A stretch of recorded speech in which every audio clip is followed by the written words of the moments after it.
as an old man, was already 100 years early for that revolution. And he thought it would be good to stop all of this skepticism and introduce and reintroduce idealism. So and he had a conservative agenda, and he was against the the politics of the empiricists. They were a little. Some of them were a little too left wing, like David Hume. So he was basically trying to reestablish the norms of metaphysics that would value the traditions of his culture. You said reintroduce idealism. When was it introduced before? It was really strong in Descartes, in Berkeley, in there was a religious kind of and basically all the philosophers prior to David Hume had heavily endorsed Descartes' view. And Plato is a good example of idealism from the standpoint that, the allegory of the cave, the idea that what is actually known is hidden. It can't be observed in reality. And then you have and of course the adulation of values. In other words, the beautiful, the good, this is very specific to that post-Peloponnesian culture in Greece. They were they were just very interested in basically the philosophers of the Stoa were just very interested in bringing out the best qualities, talking about what is best, what is a good ideal, what is not such a good ideal, what are the priorities. They arrived at I like what they arrived at. They arrived at truth was the most important ideal, which was kind of I thought that was pretty cool. And that led to his political treatise, the Republic, where he decides how it is that society will be reformed, what a possible path for the reform of the reform of society, or towards the creation of an ideal society, from a fairly conservative point of view. So idealism is possibly more dominant or equally dominant in philosophy as any form of materialism or realism. There's been a fold, but I think what I would say is that since the end of the 19th century, with pragmatism being popular, since that time, idealism has had a rough road. It's less popular than what you could broadly call realism or ontical realism, and so forth. Well, because I thought Descartes was an indirect realist. I didn't think he was an idealist per se. I mean, maybe you might have a different definition of idealism than I have in my head. Well, if you say he's a realist, then you're sort of ignoring some of the chapters of the Meditations on first philosophy. And in the first meditation, he talks about the human having no other knowledge other than his thinking is real. And there's no proof of his existence other than the fact that he thinks. sum cognito sum. Thinking I exist. So this and then he basically doesn't. What was your term for it? Realism, indirect realism. Yeah. So he just basically works out a possible path, a possible path to knowledge from the non-existence of being, and that's kind of or the near non-existence of being, and or from thinking, and that's what we mean by idealism. Idealism means that thinking determines reality, not that empirical knowledge determines reality. And then all these other philosophers that were following Descartes, like the religious philosophers especially, they would just simply substitute God where necessary. So they would say, God is. Barclay said, we think things because God puts those things in our head. Because we can only know knowledge according to Descartes, by what's in our minds. So therefore, God is doing the job for us of protecting us by putting all the ideas about reality there for us in our minds, and that's Barclay. There are a couple other interesting religious philosophers from that time, including Leibniz, who. But I haven't read Leibniz's masterpiece, The Monad, so I don't know much about that. That was all about extension. When you see extension come up a lot in Kant, that's probably because of Leibniz. Got it started. Yeah, it's one of the properties of matter that really matters. Yeah, idealism became attractive around the time of Descartes because of the cultural turmoil that was happening in Europe. This was the advent of capitalism, the reduction of reality to quantity, and the so-called Enlightenment, which is when people began disbelieving in the king and the pope and thinking for themselves and questioning authority, and also some discoveries in physiology and biology. And people realized that the mental pictures that we have may not match the reality outside of our heads. And this was called the Crisis of Representationalism. So Descartes' solution to this crisis was to begin with what is most known and then move outwards towards what is less known.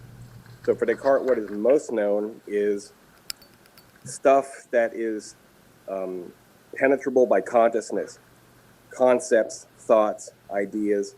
And so this is all metaphorical. You have this idea that there's a self, and the self is made out of mental stuff. And what can this self know? It can only know things that are also mental. So water mixes with water.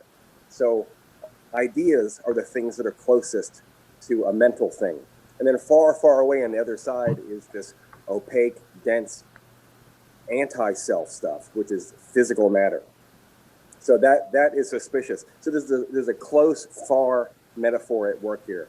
The idea is that the closer something is, the better known it is, and the farther away it is, the more likely that error is possible. So the Descartes solution was to have God be the bridge that guaranteed, because a good God wouldn't lie to us.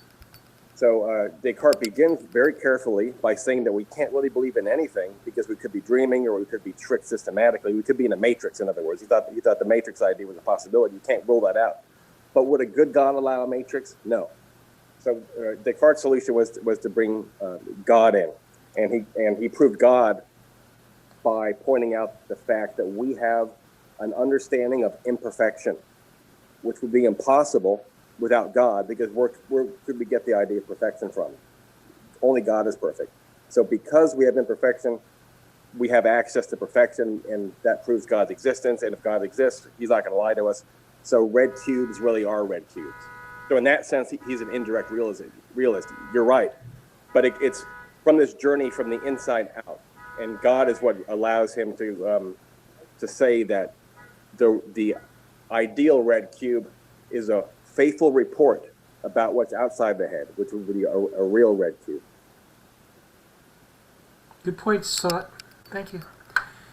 I was thinking tonight we can sort of go down the list, since this is organized in 7 parts.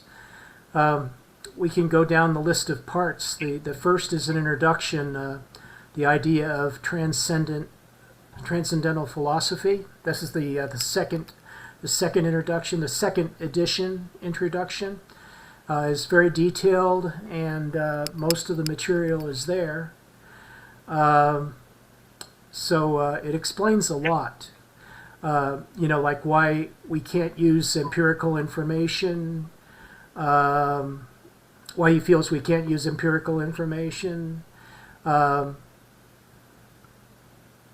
me, there's some deceptions here, but the main idea is in this section is that we're born understanding experience because we got our fingers and our toes going and all that stuff, and our eyes are working, and we're learning how to smile and all those things.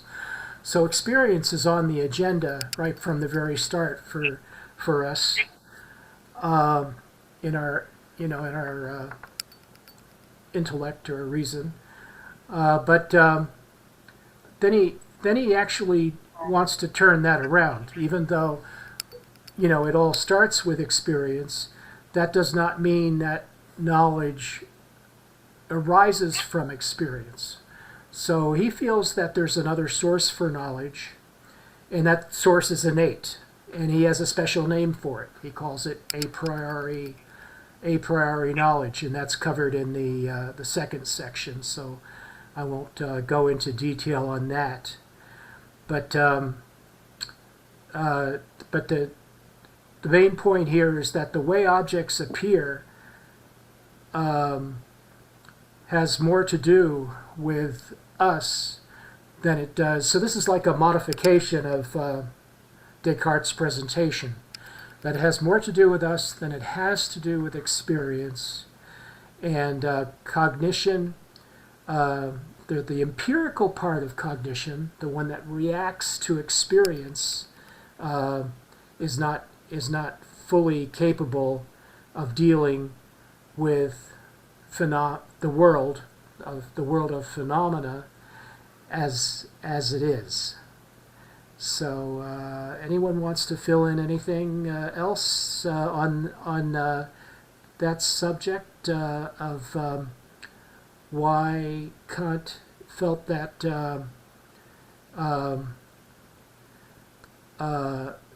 is really based on knowledge of events is based on a priori propositions.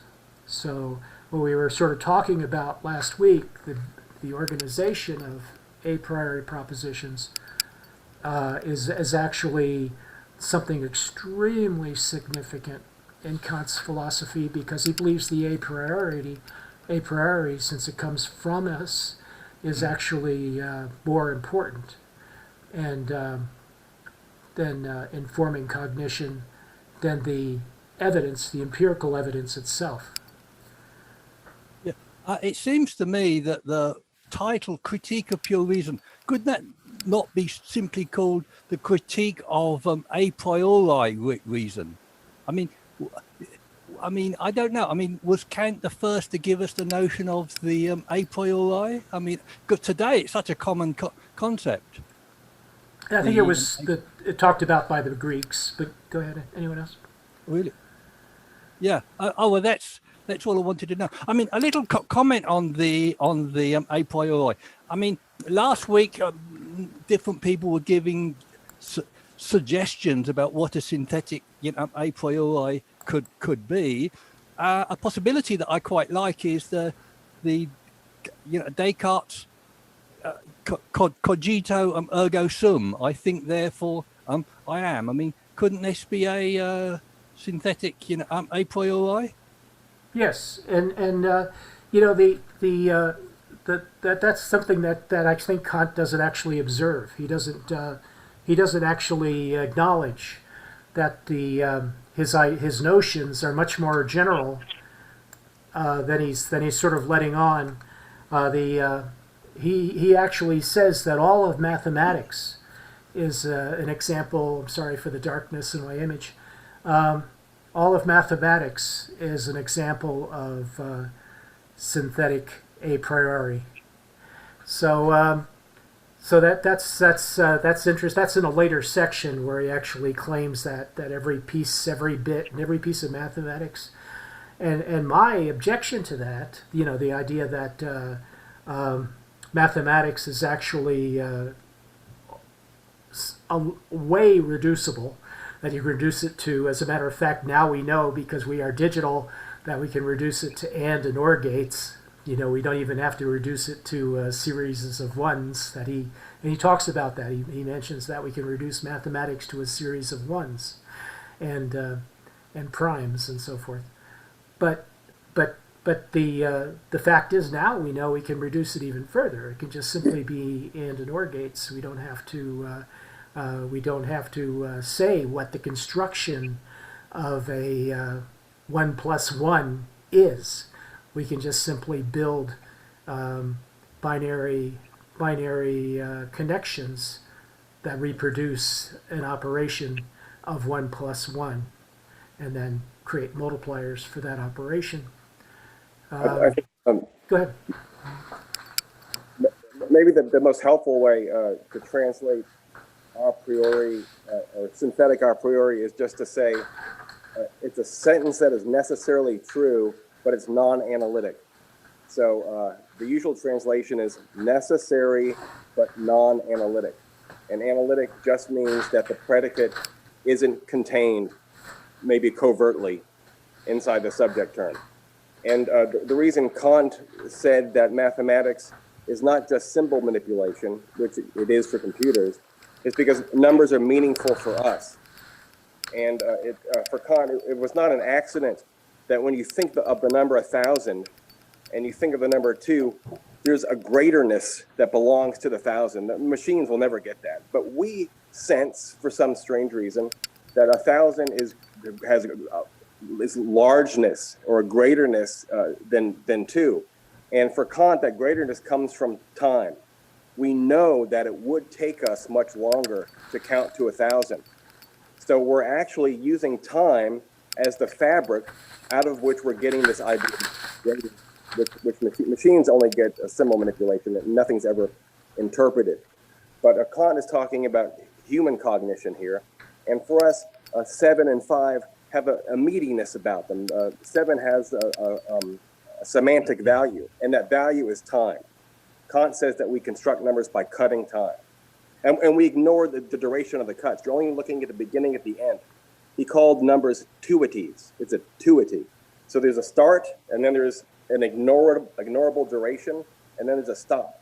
So I can say 1, 2, 3, 4, 5, 6, 7, 8.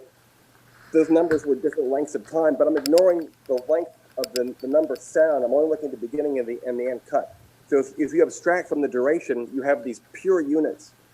And so counting for Kant is it's the content out of which numbers are constructed. So he's looking at human cognition here. Yeah, I mean, go ahead, Kevin. You had your hand up. Then I have Joe and Jason on the list. Oh, your HP. I'm sorry. Well, okay. Anyway, so we'll go ahead with Joe since I was wrong. Go ahead, Joe. Bloomberg. Yeah, so I was having some trouble understanding kind of what he means by pure reason, and then what he means by dogmatist. I was under the impression that pure reason was knowledge gained strictly a priori, and the dogmatists were those who only gained knowledge a priori, or those would be the rationalists. But the in the lecture it says that these dogmatists, the pure reason are scientific thinkers. And I thought scientific thinkers use empirical data. So I got confused there. Okay, well, he's making a claim, and this is what bothers me about the whole exercise of transcendental idealism, is that it's all based on this idea that this is what science is. I'll tell you, it's a priori. I'll tell this is what time is. I'll tell you, it's a priori. And by the way, there's no proof for that. I'm just simply saying it. So there is this kind of faithfulness. And when he talks about dogmatists, he's talking about people that are probably connected to a religion. In other words, he's not talking about Descartes. He's talking about people that are taking a strong stand on what can be said of thought. And maybe it's coming from Descartes, but he's talking about a school of philosophy that already exists in Germany, and that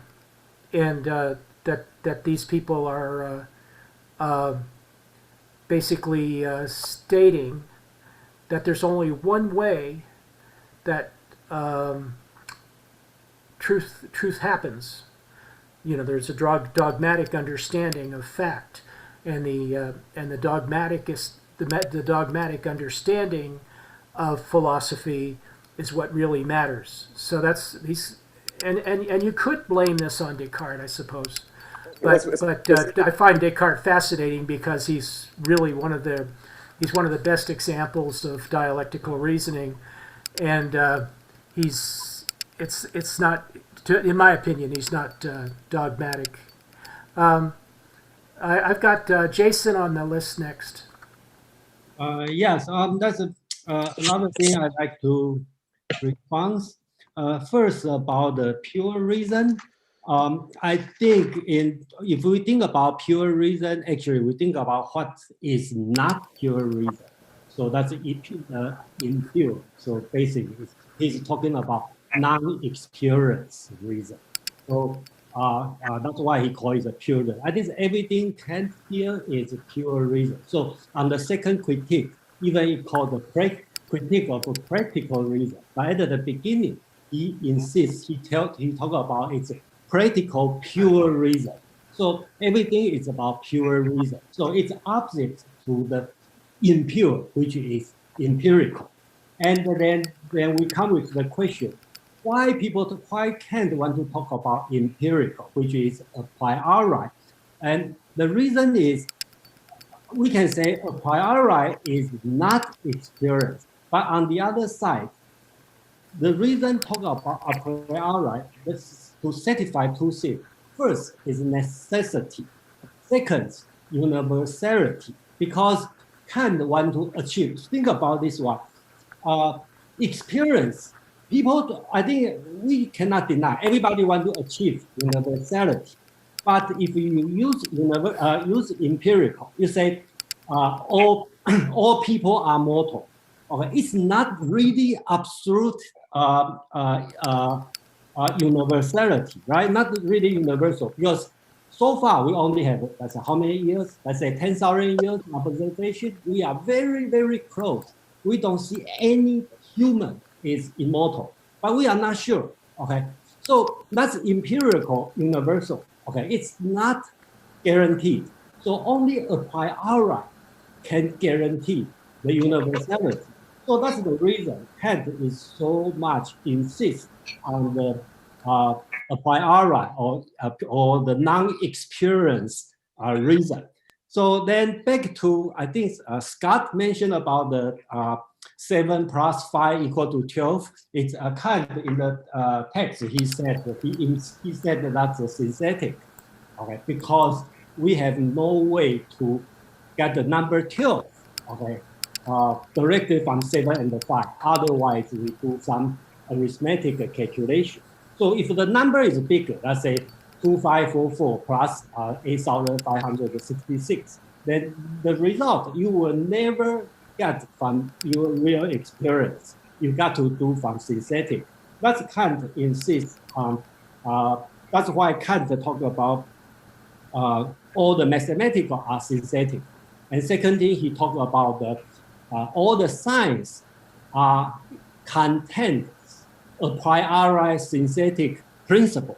Okay, so these two things. And then the third thing Kant talk about is most important. He talk about metaphysics, because when you use metaphysics, that's he got a problem with dogmatism, because he talk about the traditional metaphysical problem, because you start from principle and you go all the way to the event, far away to our experience. For example, the universal has a start or not, but there exists of God, the human soul, which is far, far away from our experience. And if you start from the principle, a priori principle, you go all the way too far. And the situation is, you kind of like abuse the situation. So that's why he called it the dogmatism. And he said, this kind of dogmatism will even revoke or increase or produce the skepticism. Okay, so he doesn't like it. So that's he want to do is he want to so-called critique, try to examine the really use of the a priori principle, try to limit the usage of the pure reason. So his purpose is leave space for faith. So later on, we'll go to his most concerned, most favorite subject, like human freedom, existence of God, and all that everything. And when we talk about Kant's transcendental idealism, we can think about his opposite way. That's George Berkeley's so-called empirical idealism. So if you take George Berkeley's empirical idealism, then you will understand his opposite will be Kant's transcendental idealism. Well, I'll stop here. Thank you. Yeah, thank you, Jason. I got Nick. Nick next. There's a note here from Scott, which is really excellent. He says the dogmatists is the means the followers of Christian Wolff, who was basically the inspiration for Kant's formalism. Kant adopted a very formalist template for his philosophical works based on the formalism of Christian Wolff, the division into deductions and the division of his work into deductions and dialectics and so forth. Next is Nick, you. Yeah, well, thank you, Jason. I think my question is related to the summary you gave, and that was pretty helpful. Thought. I think the things that you alluded to, I wanted to put attention, because one of the questions that I have is why, indeed, Kant was so strong in his belief that metaphysics needed to be just purely addressed through pure reason, why it had to be synthetic, a priori and synthetic. Why was that so? And maybe if you could go to page 139, I'd just like to read the parts which touches on some of the things that Jason talked about. This is 139 of the Cambridge edition. On the very top, Do you have a B or A number for that? Yeah, I have it starts with A3. The first that page that has that, there's a title for it. It's part 3 of the introduction B, part 3. B3 or B7, I guess. Either A3 or B7 would be. Thank you. Yeah. So it starts out with philosophy needs a science that determines the possibility, the principles in the domain of all cognitions a priori. So, and then I just want to jump right into the middle of when he starts talking about metaphysics in this relationship. Right in the middle of the B7 paragraph, there is a statement that starts with these unavoidable problems of pure reason. Yes, there you are. It starts in pretty much in the middle of that page. These unavoidable problems of pure reason itself are God, freedom, immortality. Yeah, excellent. Yeah, But that's the- section 3, by the way. So if, I'd prefer if people don't skip way ahead, because we still have to go through section 2. But that is a really big deal. Okay. That I can hold off. that I one. just thought it was related to what Jason was talking about. Yeah. It comes to the question of why are we just honing in on analytic, on synthetic a priori. And if you think of metaphysics, which he does here, that these are the problems of pure reason are things related to God, freedom, and immortality. Those are the kind of questions you're thinking of. That's the scope of your. Then that statement after that is, but the science whose final aim in all its preparations is directed properly only to the solution of these problems is called metaphysics, whose procedure is in the beginning dogmatic, i.e., it confidently takes on the execution of this task without an antecedent examination of the capacity or incapacity of reason for such a great undertaking. Okay, let's tackle that, Nick, after we talk about the reason for calling the work pure reason. I think that was the question that was kind of on the floor now, and we still have to go through how he establishes the importance of the a priori. I just wanted to mention the naming of it as pure reason has a lot to do with the fact that experience or empiricism, he doesn't use the word empiricism that much, but experience is excluded. So in other words, we have experience, but we have to learn to exclude experience, and then what is excluded becomes a pure bias. It becomes something from us, and he calls that a priori. But he uses it for many things. He uses it for some analytic situations. He uses it for synthetic reason, and he uses it for these problems of reason and so forth. So he says that these are all solved undogmatically by resorting to pure reason, which is of course the exclusion of experience from the equation. Once we understand the part of our thinking which emerges from the interior, from the inside, and is not related to experience, then we're in a confrontation and an analysis of pure reason, and all the other subsequent topics, the a priori, Right. So James, skeptical, the synthetic reason and so forth. James, actually, I was actually getting to the point of why he was thinking only of pure reason, and the way I was getting at it from this quote was because his metaphysics, from his problem set, he's talking about God, freedom, immortality, which are very abstract notions, not necessarily based on experience being the answers to these problems. So that he talks about, these are things to be addressed through pure reason, but not dogmatically, in the sense that in order to address them correctly, we have to know what pure reason is capable of, what are its capacities and what are its limitations.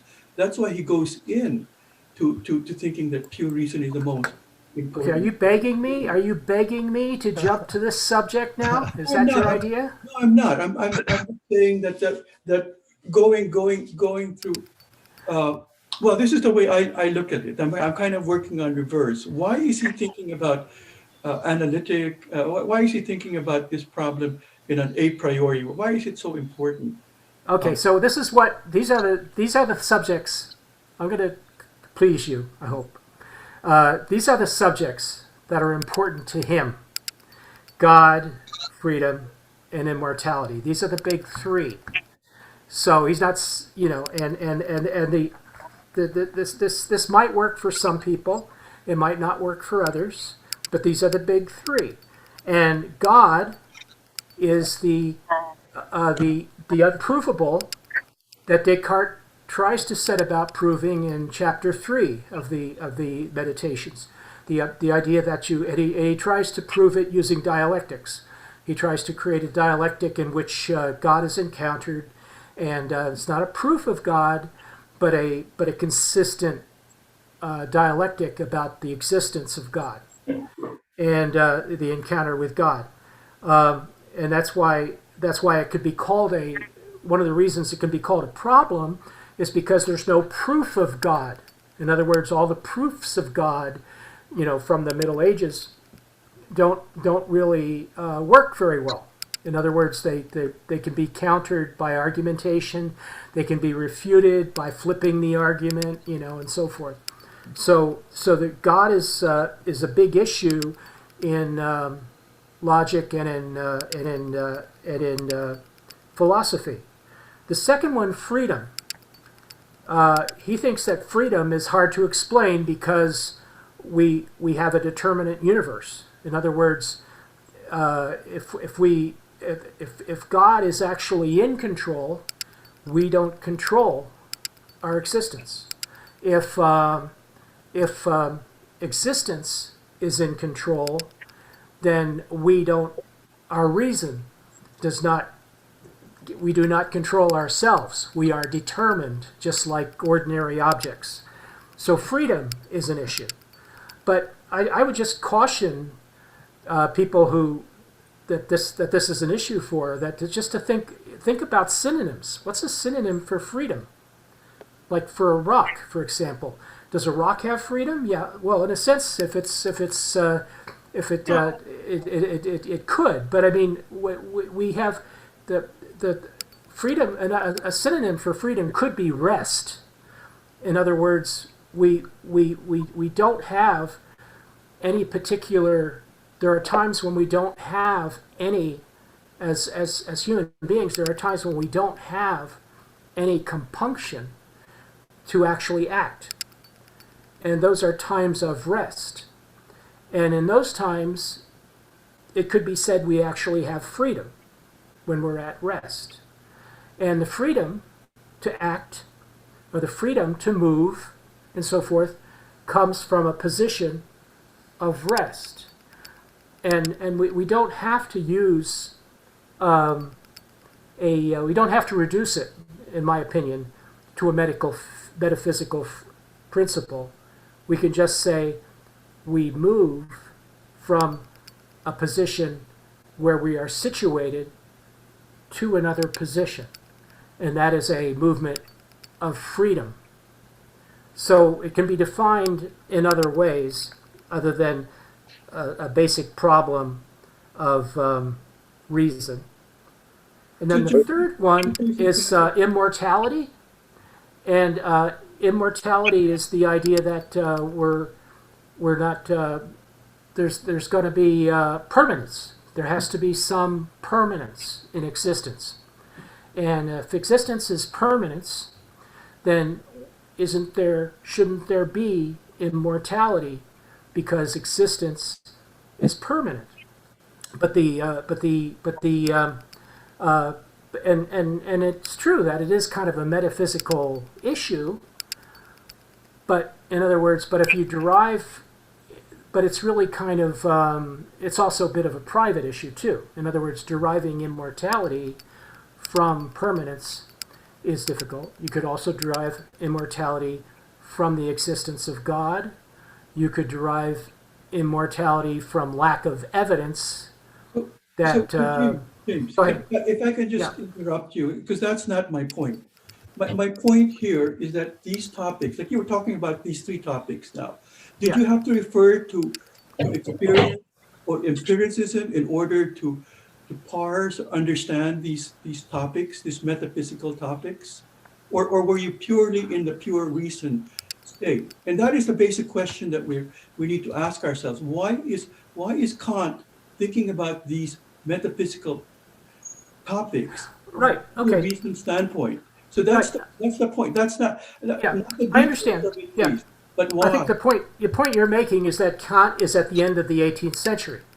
He's in a position where he's actually having to deal with old dogmatic ideas about these positions and values. And they were probably, I haven't read Wolff myself, I don't know what he wrote about, but this idea of that these old traditional religious values, even we could call them Christian values, that why are these or at least they're the values of the scholastics. They are the issues that were talked about by the scholastic philosophers like Thomas Aquinas. This is a stage in history. In other words, we are us. We are not. I mean, a lot of us call ourselves pragmatists. We live pragmatic lives and so forth. We have that kind of like philosophical history behind us. We don't call ourselves.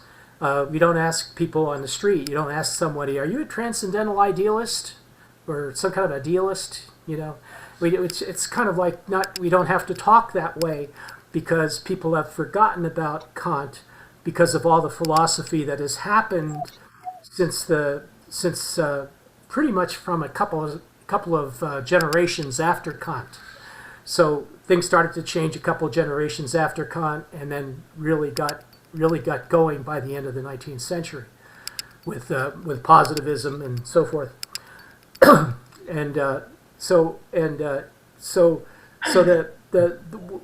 We don't normally have to deal in those kind of terms unless we're actually studying in a seminary or something like that, or we're studying Kant.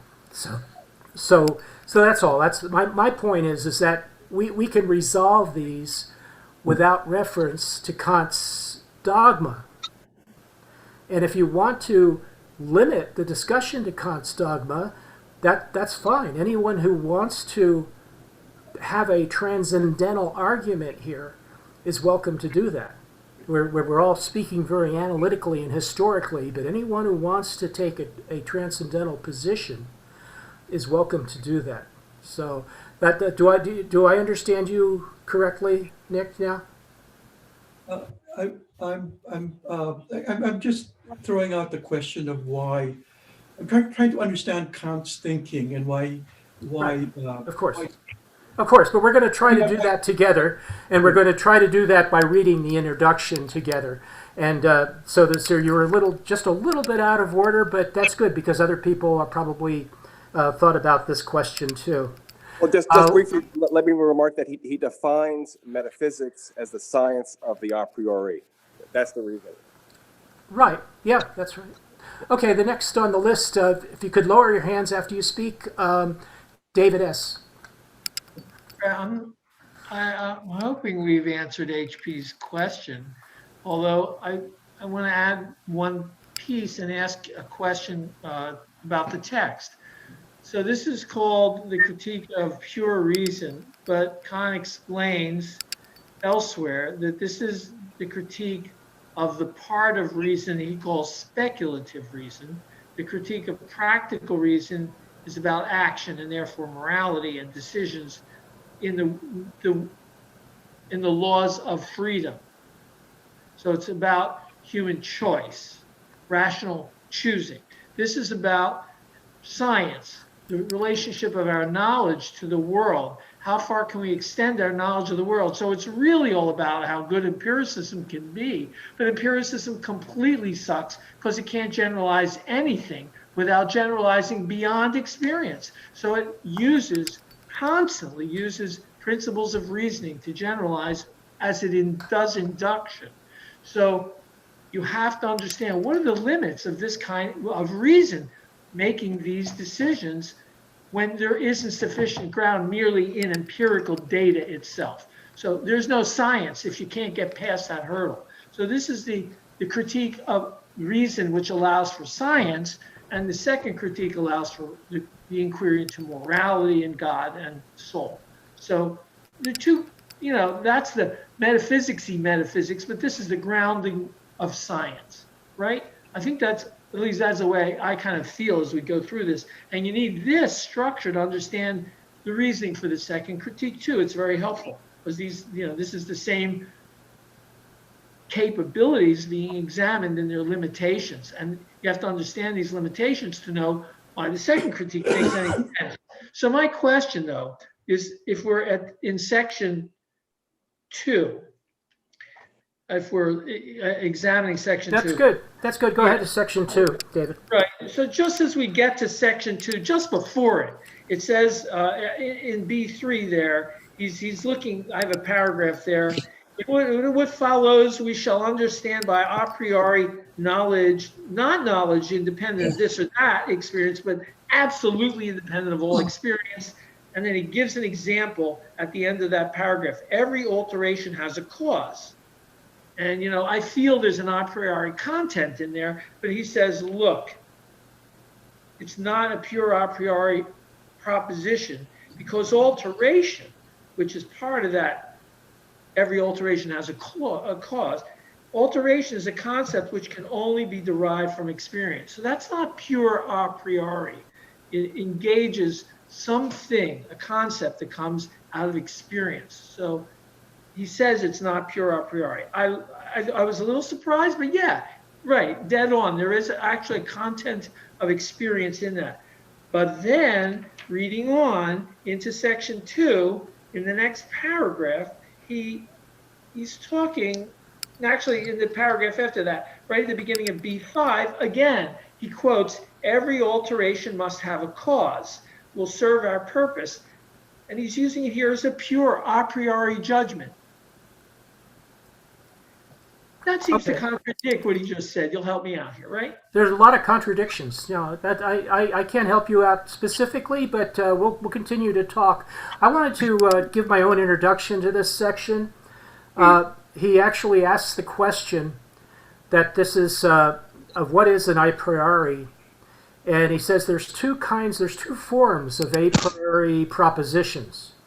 The first form is something that has necessity. So if something is necessary, it's an a priori judgment. And then the second is something that is strictly universal. So if something has strict universality, that is also the sign of an a priori judgment. And that's at B4. I'm up to B4 now. And then in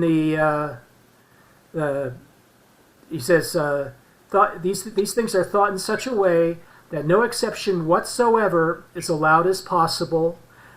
Then the judgment is not derived from experience. So anything from experience cannot be, anything that is not derived from experience is can be judged as necessary, and nothing from experience can be claimed to be, anything from experience cannot be claimed to be strictly universal.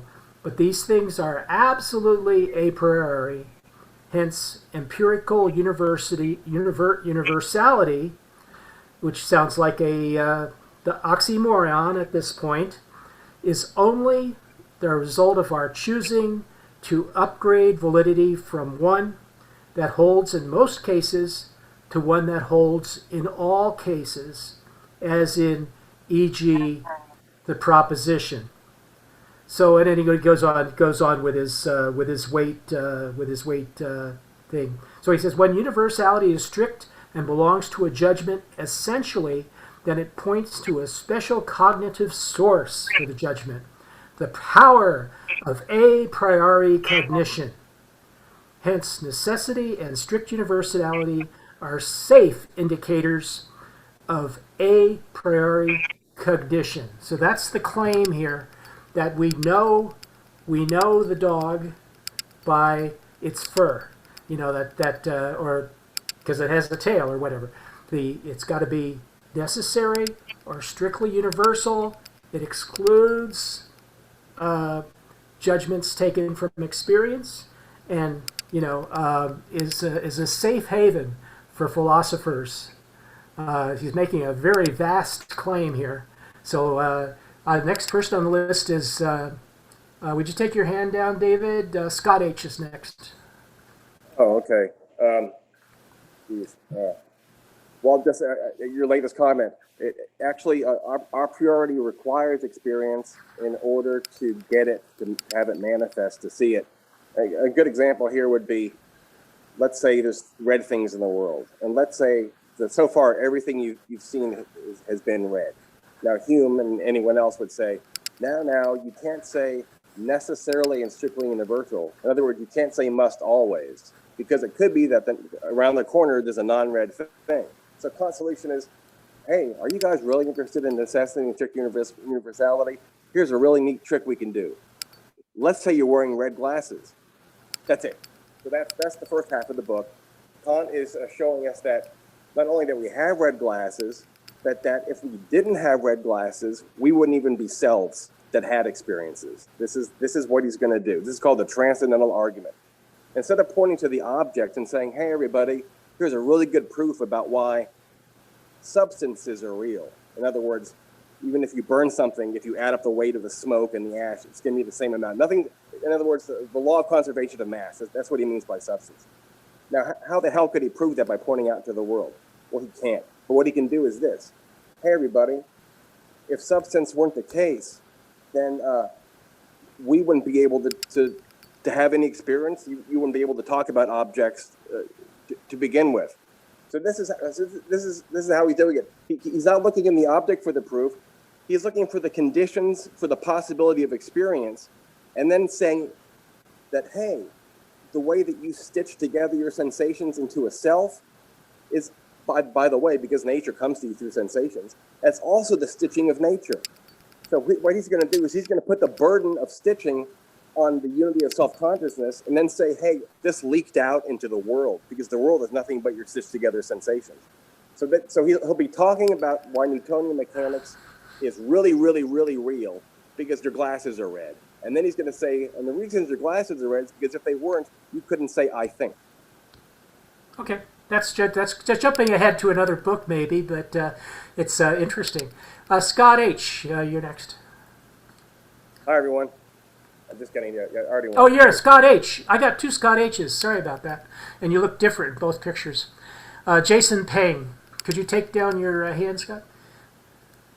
Yeah, okay. I just want to respond to Scott. I think that Scott talk is that's basically Kant's idea of everybody wear glasses, and the glasses you cannot take out.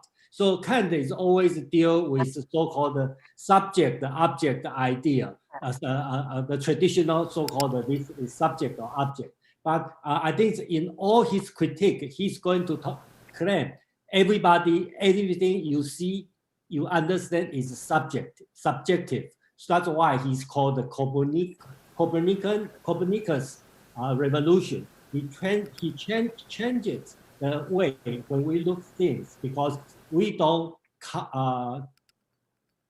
match conform to the object. We have our own prior knowledge. Then we understand the things, based on our prior knowledge. So that's why everything is subjective in the traditional point of view. But his subjective is not like, oh, I say it's green, he says red. That's no common. But the subjective is going to become universal. Okay, that's his challenge on that. Then I will go back to Nick.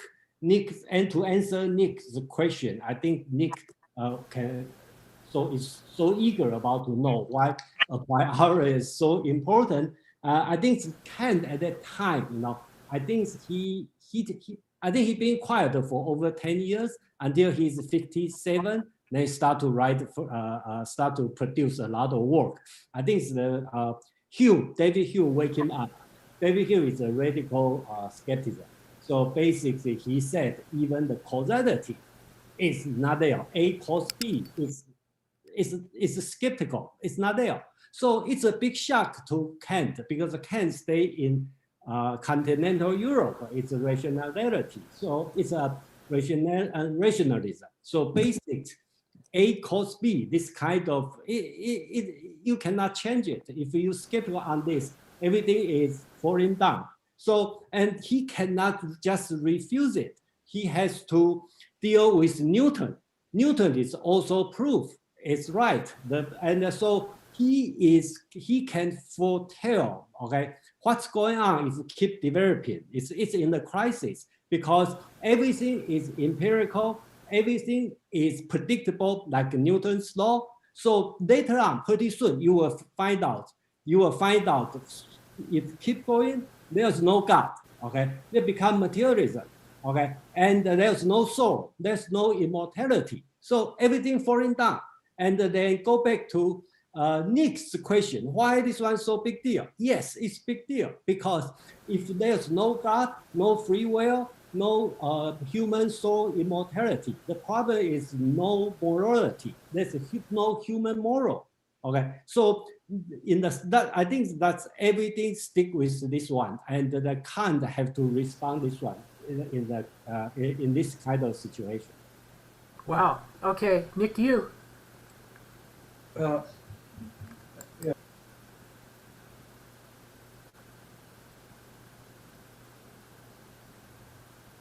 Nick. Oh, you're muted, Nick. Oh, sorry. Thanks, Jason. But also, I wanted to kind of just, in my mind, I'm kind of trying to understand this statement about a priority being necessary and being universal. That all a priority judgments are necessary and universal. Is that a synthetic statement or an analytic statement? And I tend to think of it as an analytic statement, i.e., if you say that it's something is a priori before or not empirical, then it has to be universal and it has to be necessary. If something is empirical, it cannot be necessary. It just is by accident. It's just the way it is. We could imagine it to be something else. So it's not a necessary thing. And neither is it universal because it may be seen looking universal now, but it may not be universal for everything because only universal thing you can have is a logical statement, which is non-empirical. So I'm thinking that statement is almost, that claim is almost a tautology. It's a definitional thing rather than a synthetic addition to information. Yeah, but I think you gave a good summation of it. Next is HP. Derek. HP, Derek, were you going to speak? Me? Okay. Yeah, okay.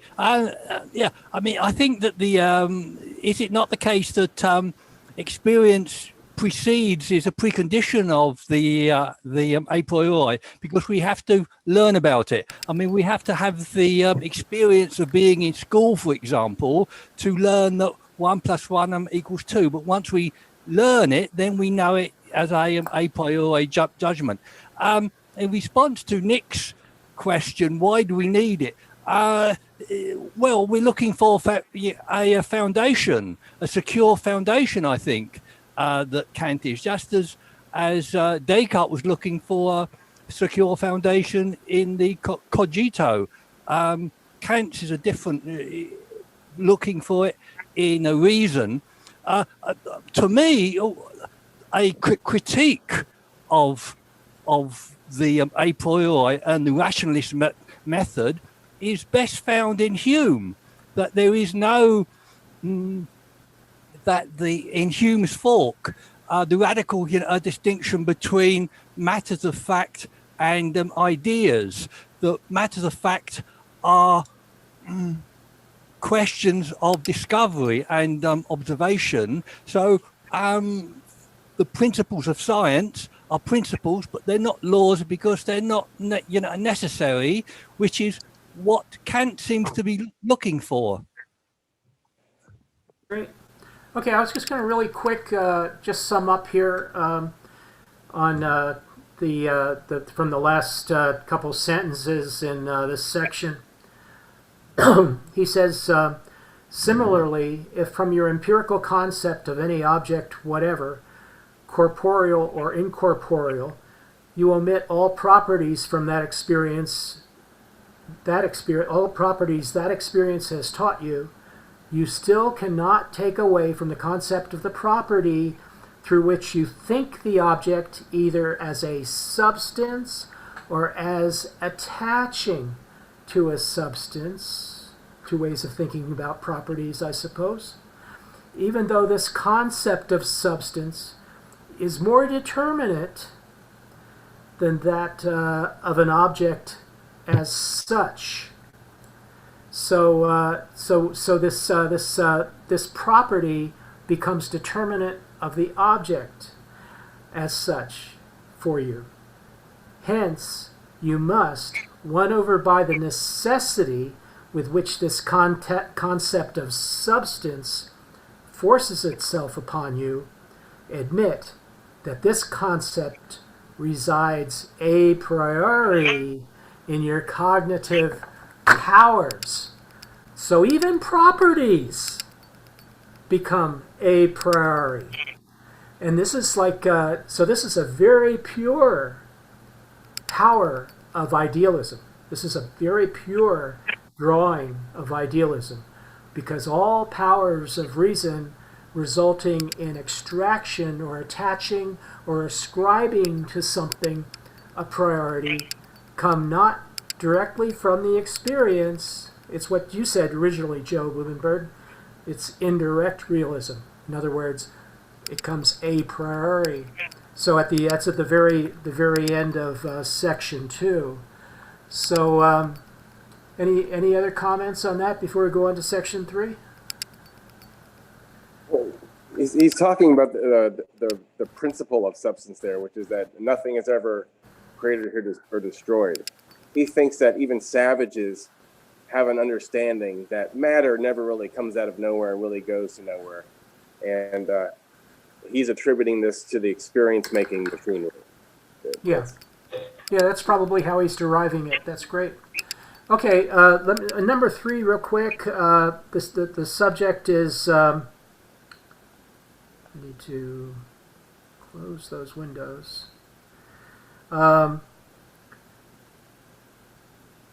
Okay. Oh yeah. So this is the. This is kind of okay. So to me, the Trinity here, the God, freedom, and immortality. This is a bit kind of like a direction on how to avoid atheism. In other words, if you've got these 3 principles nailed, God, freedom, and immortality, and deriving them from metaphysics, basically we don't have anything to fear from atheism. That's kind of my take on the that where he's coming from. And then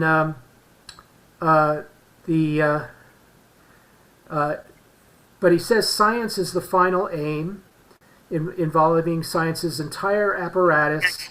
It's in fact directed solely at solving these problems called metaphysics. Initially, the procedure of the metaphysics is dogmatic, but without first examining whether reasoning is capable or incapable of so great an enterprise, confidently undertakes to carry it out. Sorry if I lost my syntax there. So, and then the only other thing here is he gets into mathematics and what he calls the absolutely a priori nature of mathematical deduction being a priori, and that's kind of like there's a conflict in terms that I just made up. I don't know if he falls into that trap himself, but we usually call them mathematical deductions, but it's a Kantian,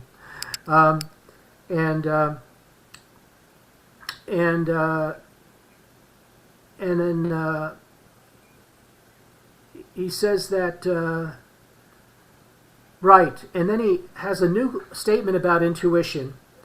He says that the fact that mathematics deals with objects and cognitions only to the extent that they can be exhibited in intuition is easily overlooked, is a detail easily overlooked, because that intuition can itself be given a priori, and hence is rarely distinguished from a mere pure concept. So, and here is the concept of expansion. So the next sentence is captivated by such a proof of reason's might, our urge to expand our cognitions sees no boundaries. And in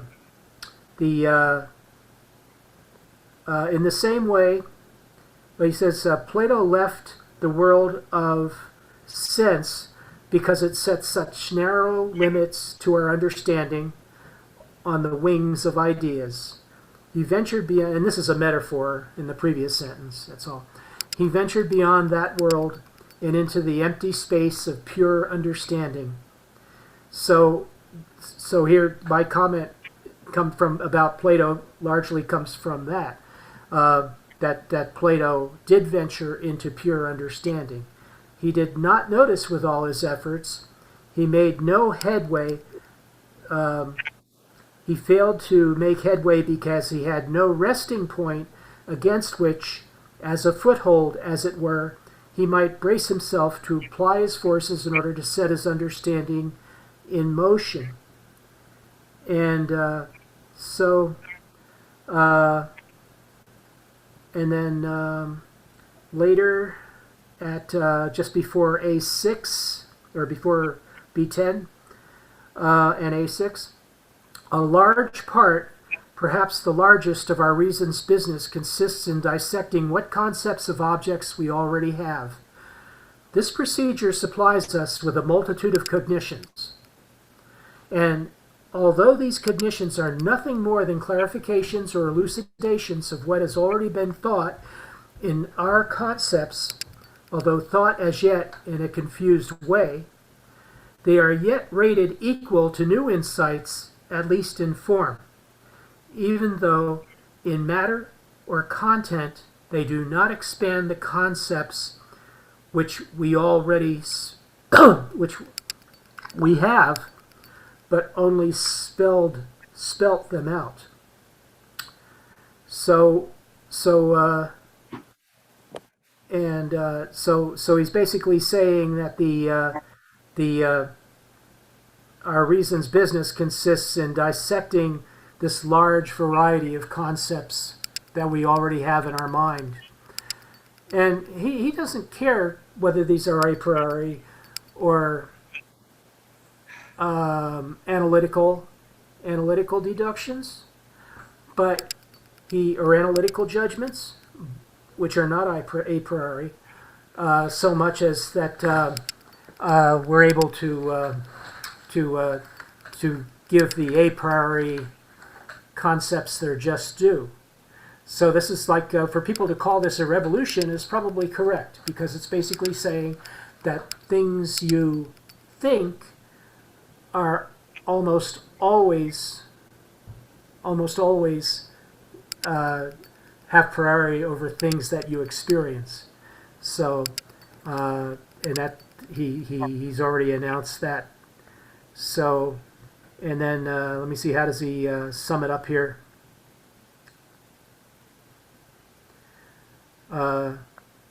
Right, the next section is on the two kinds of cognition.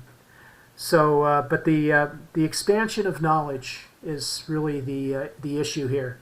How can we? How does this expand our knowledge and create a new form of understanding for us? I've got Jason next. Oh, thank you, James. I think you explained very clear on this subject, and I just like to kind of emphasize the three things: God, freedom, and the immortality, because it goes through all this book, not only this book, and the second critique and the third critique. You will see these three words keep coming on. Even something he talked about aesthetic, beauty, and then all of a sudden these three words were coming up. So never take lightly on that. So my personal idea is Kant probably have morality in his mind. And behind the morality is God, freedom, and immortality. And then everything go to there. Any subject he talk about turn out to become God, freedom, immortality, and then to the human morality. So that's never. And these are actually three of the categories, right, Jason? That's the three. I will not say category. I think that's he considered these three things is the necessary condition for the morality. Okay. Okay. So morality, which is the second critique. Yeah, that's the second grade. But it happened on the first critique, on the second grade, even on the third critique. You know, surprisingly, I thought third critique has nothing to do with this, but turned out he still point to this. So that is very. I want to say, I have put this way on Kant. Many things we disagree on him, but never take him lightly because he tried to be, he's very conservative. He tried to defend his value, which is God and the moral. He won't defend, but he is unlike most of the conservative, just ignore the truth, the actual progress, scientific progress, and just look back. He's not like this. He tried to embrace the progress. For example, at that time, it's Newton, okay, and he tried to embrace that. But at the same time, he defends his conservative value. Okay, so he made a very difficult job, and he made a good job. And even you think he's wrong, but you still have to respect him. That's what I say. So I kind of respond to HP's comment about like a critique is Hume's idea. By your accent, I believe you are British. So I think they were very pissed off Kant. There's a Kant everything toward to the British philosophy. So. Right, that's the point. You know, is that David Hume sort of like gave this kind of like nonchalant reporting in one of his books. He said, "Oh yeah, we have habit of doing things over and over again, and seeing things over and over again, and that establishes our certainty of things. You know, because we have a habit, and things are kind of like repeated and repeated." So he was taking it very light there. He actually corrected that statement, you know, and he said, you know, I was wrong. It's not exactly repetition that creates certainty, but and you're right. The Kant was a liberal. I mean, David Hume was a liberal, and this is the Enlightenment, and the issue here is liberalism and the rejection of monarchy and strict monarchy and the reestablishment of democratic ideals and the hope, perhaps, of ending dogma. In other words, reason will prevail. We are empiricists. You know, we don't have to factor God into the formula anymore. So this is the revolution that came just before Kant, and that got Kant thinking, as you said, Jason. So next is Scott. So God, freedom, and immortality are getting a different defense in the first critique than in the other critiques. They're necessary illusions that come from the misapplication of grammatical forms. So in this section, section 3, Kant is talking about the proper application of our grammatical forms. If you want to gather up 1 billion light years of space, you're good to go. That's an object, it's given. If you want to gather up 1 billion years, you're good to go. Half a second, you're good to go. 1/1000th of a second, you're good to go. But if the object of your knowledge is actually infinite or actually infinitesimal, then you have like a singularity and cognition breaks down, and you have these necessary illusions of God, freedom, and immortality. So if you're applying these forms to finite chunks of space and time, that's knowledge. If you're applying them to an infinite or an infinitesimal, That's fake knowledge, and that's what these things are. Because remember, there is no proof of God for immortality for theoretical understanding. It only comes for this other stuff, and even that is a pseudo-proof. That's based on will and practicality and people getting along. It has nothing to do with knowledge. So this immortality is a side effect of running the subject position infinitely. Freedom is the function of running the if. If you have if-then and you go backwards, if you run if infinitely backwards, that's freedom. And then God is what happens if you run or infinitely. And so Kant says, whatever we do is arbitrary. For example, in space, do I cut space until I reach a nugget that can't be cut? Or can I cut space without stopping? Both of those are unknowns. We haven't reached a kernel, like there's supposed to be a Planck space that can't be surpassed. We haven't reached it in actual experiential fact. So if you keep cutting and you stop at a kernel, you'd have an answer. If you could cut forever and never stop, you'd have an answer. But we can't cut forever. So it's the infinity that prevents these things from being knowledge, and instead there's something else. So God is additive. You're adding all the stuff in the universe forever without stopping. The soul is what happens when you go inward into the substance. And the substance could be a property. Maybe there's a substance behind that. And you go all the way down to the kernel of kernels.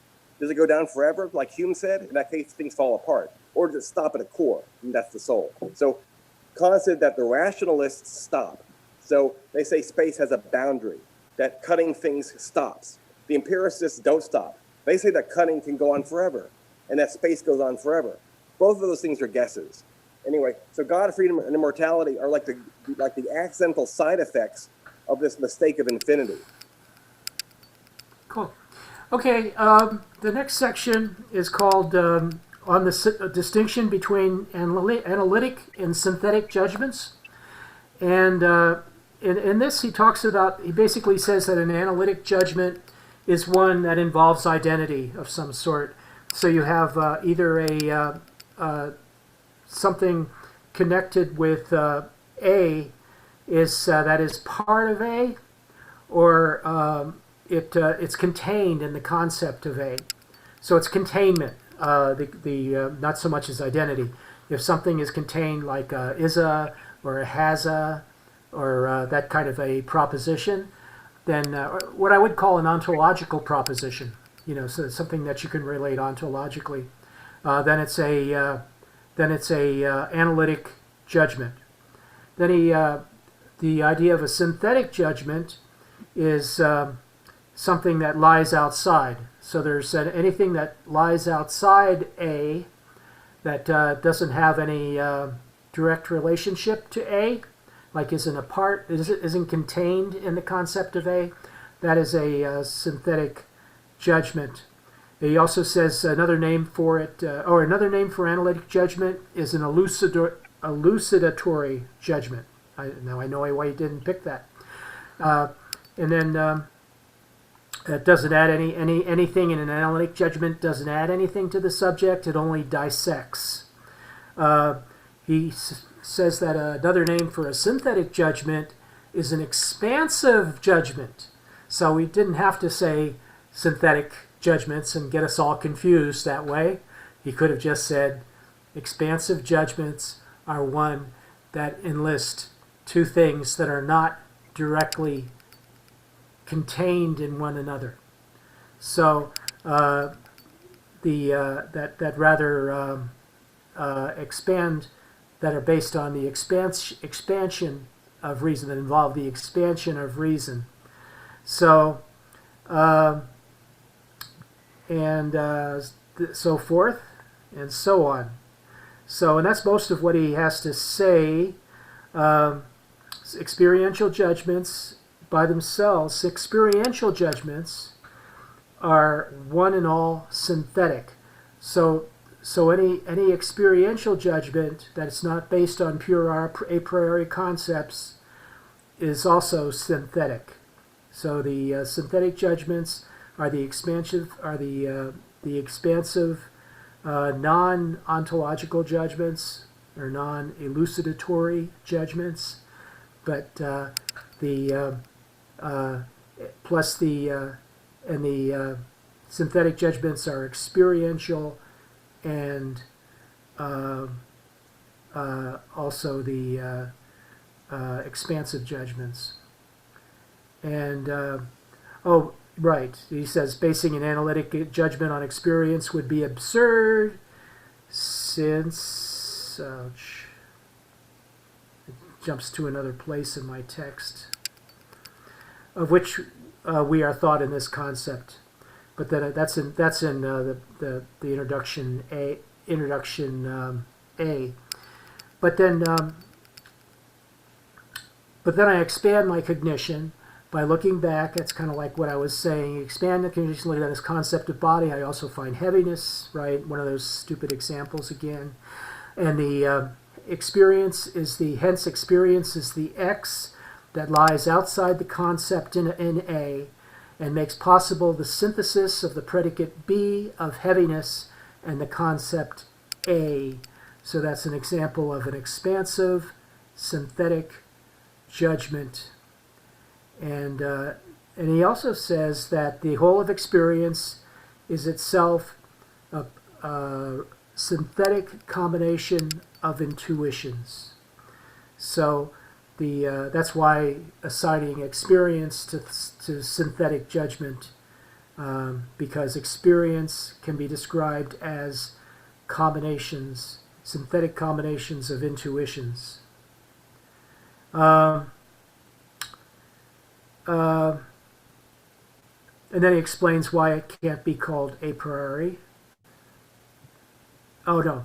Then he says for synthetic judgments that are a priori, the other type, the expansive ones, this remedy is entirely lacking.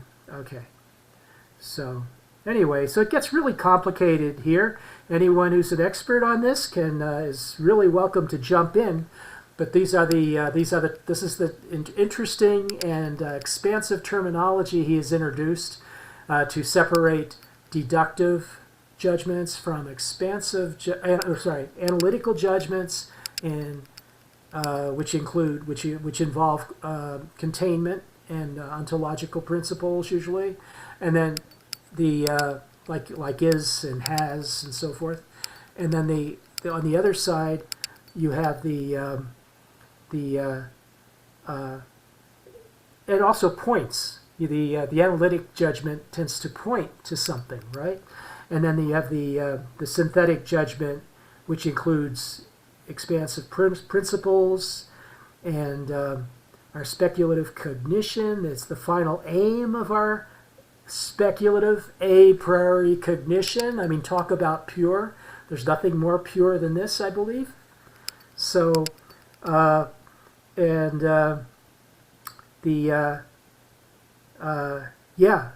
this is the extension of cognition. This is the principle of the extension of cognition itself. So, and he's basically, a lot of us have a really, really, really different epistemology from this guy. So we could talk about that too. Like how does this conflict with our own epistemology? Like I have certain ideas about knowledge and how we gain knowledge and so forth that I learned from Bertrand Russell, and maybe Hegel too. So like where do we stand on this? So, but this is really where the plot thickens and gets really interesting. I've got HP first. Do you want your hand up, HP? Who's HP? Is that me? That's okay. You, Kevin. Derek. Okay, I didn't know who HP was. Okay, so we're trying to define, it seems, what synthetic means. Interesting that Kant gives us these criteria. Earlier, Scott defined the synthetic as opposed to the non-analytic. Perhaps this is a bit, restrictive. I'd like to have a little bit of a short list of what Kant thinks the synthetic is. But to my mind, when I think of the synthetic, I think of substantive judgments, things that exist, ontological statements. I don't know whether that is a credible view. No, that's what he says. I think he's definitely pointing to the things that are themselves or are contained somewhere in the proposition. Those are the analytical judgments, not the synthetic judgments.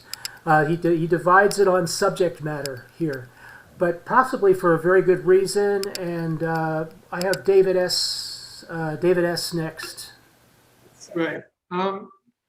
Yeah, you've got to be a little careful even discussing this in English. So, I mean, if Kant is difficult, it may be because he's making distinctions we have to be very careful about. And in English, you said something true, but it's not something out of context that would be true. You were giving an example describing that analytic means, your definition of analytic was where you're asserting something is a, right? Right. Yeah, or has a relation to something that is contained in itself. Yeah. Yeah. Well, that's the thing. It has to be. I gave you an example in the chat. 17. I think sticking with math before we go into empirical, world issues is sometimes useful. 17 is a sum of squares. The concept of 17 has nothing to do with squares or adding squares together. These are all different concepts. 17 is a group of things, a certain countable, and you can understand that, know nothing about squares and really totally know what 17 means. You don't know all the characteristics of a 17. You may not realize that you can build a 17 by taking two squares that's 1 by 1 and 4 by 4, and now you have a 17. You didn't know that, but it is and it's always true. And you can make a deductive proof of it, and it's still a synthetic judgment. It's a synthetic a priori truth about 17. This is mathematics, is a synthetic science. Because Okay.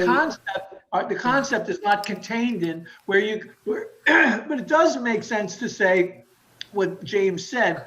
If this is this, if you mean this conceptually will always be conceptually with these properties, then yeah, that is an analytic statement if you're breaking down some of the properties that have to be present to be the first thing in the first place, conceptually. So we always give the example of bachelor has to be unmarried. Conceptually contains that. That's all I just want to say. Yeah, that's good. I got the impression from what you said is that it might have to do with it might have to do with this idea that it is contained. There's something contained. Everything you originally said was that 17 is a sum of squares. So is somehow 17 and the sum of squares linked? In that case, it could be an analytical judgment, but you say because it's mathematics, it has to be synthetic. So it's really the more that people can clarify or sort of like kind of defend Kant's I think arbitrary decision to make that stand is I think very helpful. I don't know if you understood. No, I said that was a synthetic statement. 17 is a sum of squares. Is a statement, but it's synthetic. Okay. Right, but an is-a statement, I get the impression that an is-a statement is like a statement of identity, and therefore an analytic statement or an analytic judgment, he calls it. But that this is where Actually, maybe squabbling is going to help us here, because I find this material very confusing on that standpoint that he's actually getting things consistently square. He's actually squaring up consistently on some of these concepts. Jason Peng is next. I'd like to explain this way. Okay, I think that's talking about human knowledge. He called the cognition. That means meaningful knowledge, human knowledge. We talk about how do we get knowledge. There's a two way to categorize this, right? One is called a priori, okay, and not a priori, it's a posteriori. That means empirical. So I know today is a sunny day, okay, they have a COVID-19 here. So that's all posteriori. That's by experience, I know it, right? there's something I don't need experience to know, right? When I was born, this is something I already know. I'm a person, that's many things. That's before I experience anything, okay? And then there's another way to categorize our knowledge. One is analytical and synthetic, right? Analytical is basically, you can say it's a tautology, right? You can say this bachelor is unmarried, okay? Basically, talk about all the sentences, subject and the predicate. And the predicate you can derive directly from the subject.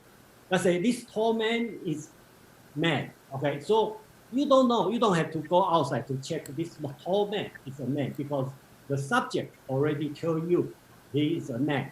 Or you say this bachelor is unmarried because the subject bachelor is by definition is unmarried. So that's called analytical. And the other way is called synthetic. That means you need to do some work, okay, to get the knowledge. So, okay, so here the situation, if you draw a chart, I just draw a chart, if you can see. Okay, I don't know if everybody can see. Basically, on the horizontal, it's the analytical and the synthetic. Click on speaker view. If you click on speaker view, you'll be able to read it. Yeah. Speaker? No, everybody that's watching can click okay. on speaker view and then be able to read the words. Yeah. Okay, you can see the analytical and the synthetic. And the other way, you can put a priori and posteriori or empirical. So basically, we will see, by most understanding, Kant said, all empirical are synthetic, okay? And then all a priori are analytical. So basically, only these two areas, okay? Only the first one, I put the tautology is there. And there's nothing called like empirical and analytical. So every empirical knowledge is synthetic. And right now, Kant want to claim something called transcendental. Okay, remember it's transcendental, not transcendent. It's transcendental. Transcendental is a priori and synthetic. Okay, so that's Kant want to claim. And in the whole critique, okay, not only this critique, I think on the second critique and third critique, well, somebody may argue this one may not be correct, but that's my understanding. Everything he's talking about is transcendental. Okay, so that's why we call him transcendental idealist. Transcendental means a priori and synthetic. So the question is, how can you have, we know all empirical are synthetic. Is there such a thing called a priori and synthetic? And the Kant's answer is yes, okay?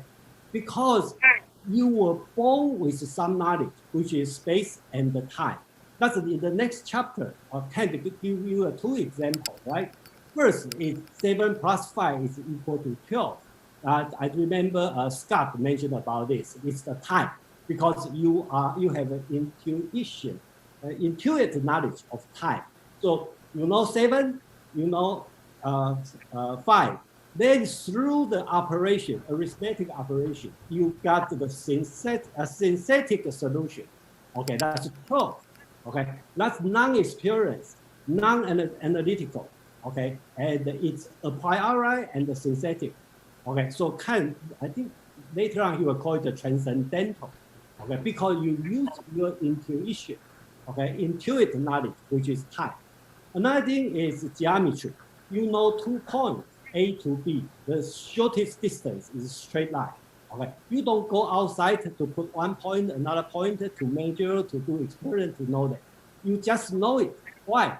Because the space, okay, because you born with this knowledge, and with some analysis, okay, some geometric work, you can develop all the geometry over there. So all these one are synthetic, a priori synthetic knowledge.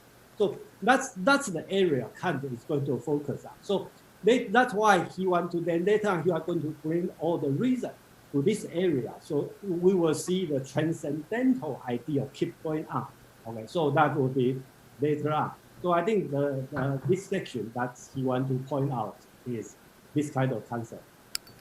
Okay. Yeah. Sometimes these are the way he slices here is really strange. I think you said something. Did you say, Jason, that that judgments based on experience are analytical?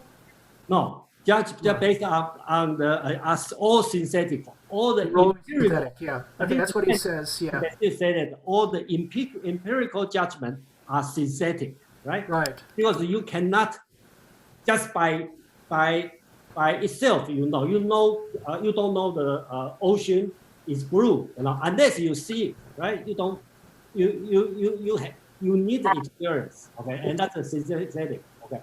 But so usually we will consider all the analytical is a priori, okay, because the tall man is tall, the tall man is a man, okay. So that's analytical and also a priori, and every synthetic is empirical, or empirical is synthetic, okay. That's the traditional way of looking. And Kant posed a big question, like, is possible as something is synthetic and a priori, okay? So the Kant's answer is yes, we do have this one, because, and then the question will be, well, I will ask Kant this question: how come you have a synthetic and a priori, right? How can you no experience and then you do something and get it? Kant will answer yes, you have some inborn knowledge, which is space and the time. And the Kant will give me the example: 7 plus 5 is equal to 12.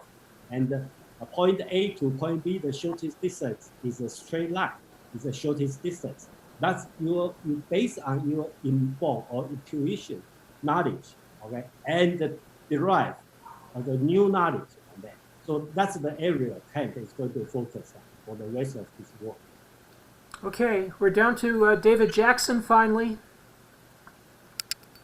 Yeah, I was going to try to clarify the synthetic analytic a little bit, but I think Jason did a great job. I guess the only thing I might add or throw in there is that just to make it even clearer again, like it's the analytic is something that is where the predicate is contained in the subject. Like it's not something you have to experience, because it's basically like a tautology, like is the example of all bachelors are unmarried.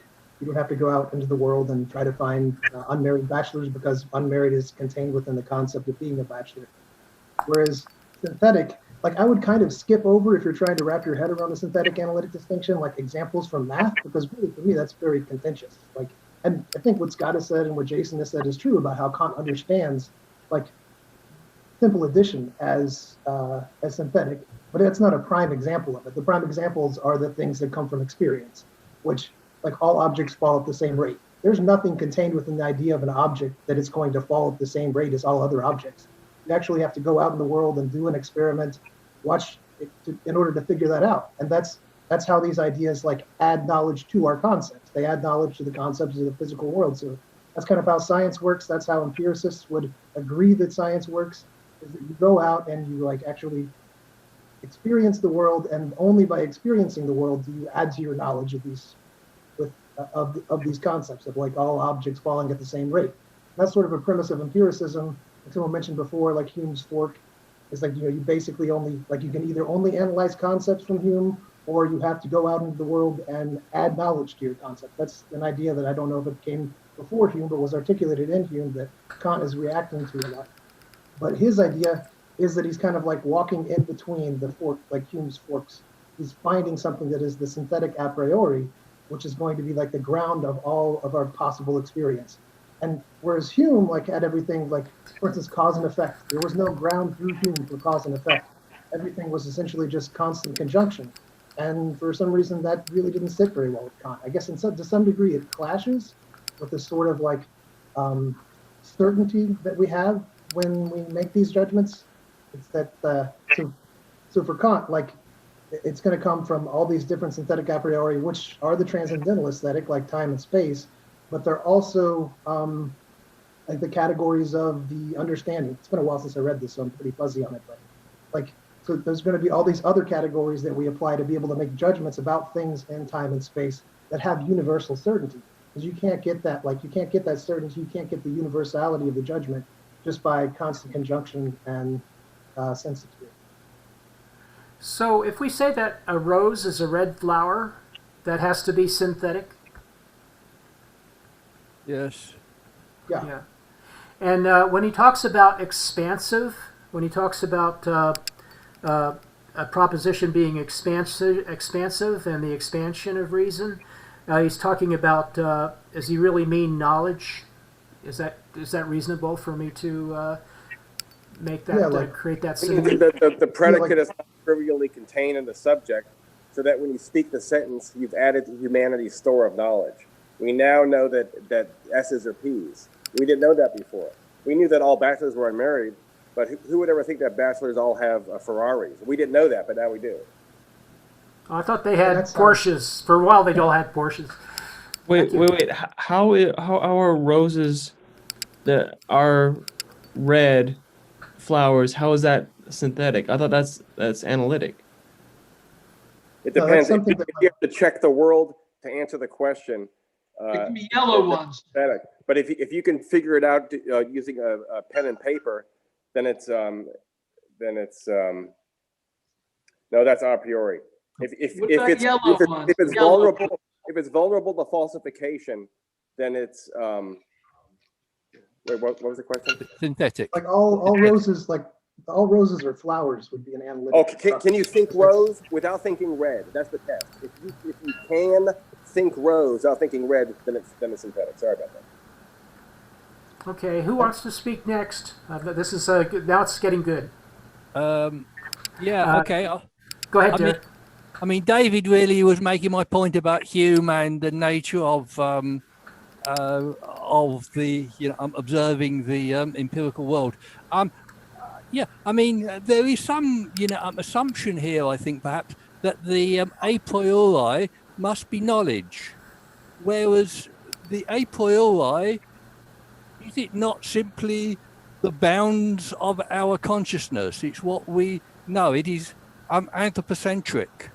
So I mean, mathematics may be a priori, but is mathematics true? Or is it simply the boundary of our not knowledge, the boundary of a certain mode of knowing beyond which there is nothing, or nothing comprehensible? Anyway, I mean, Derek, yes.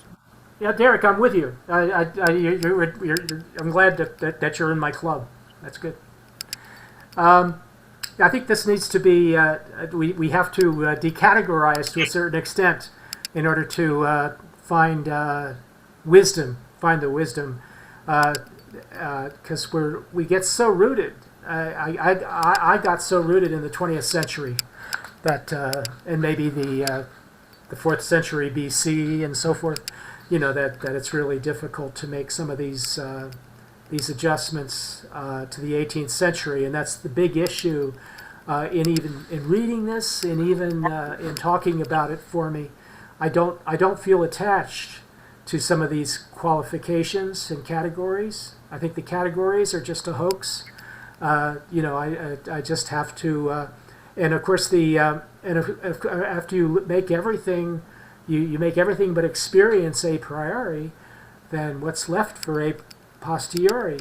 And every a posteriori should be anything that is created after the fire. Once the fire's ended, that would be the after, and so the conclusions. But then that's debatable as a posteriori, because he never really defends it. He just basically says, he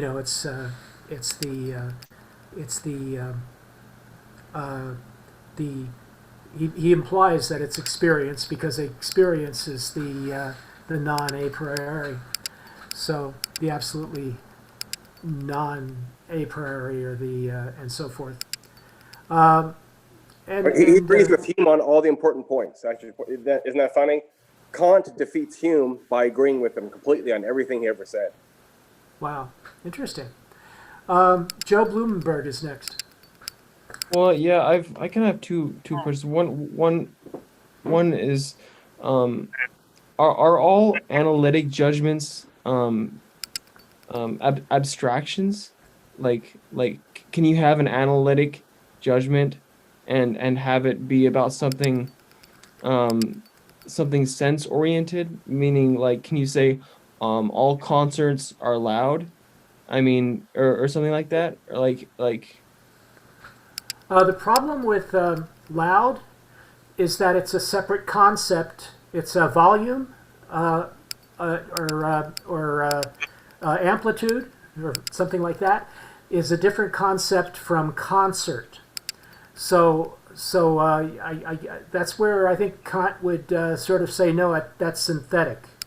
Maybe that was a bad example. Yeah. I guess my question is, are all analytic judgments abstractions, or can they have sense data in that statement?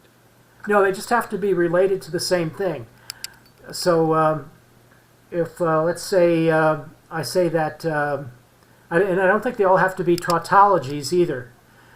So I'd welcome anyone who wants to comment on that. Are all analytic statements, do they all have to be tautologies? Or I believe they have to be tautologies. Tautologies are synthetic for Kant. Do you remember this? Tautologies have to be what? Analytic, you mean? Tautologies are analytic. The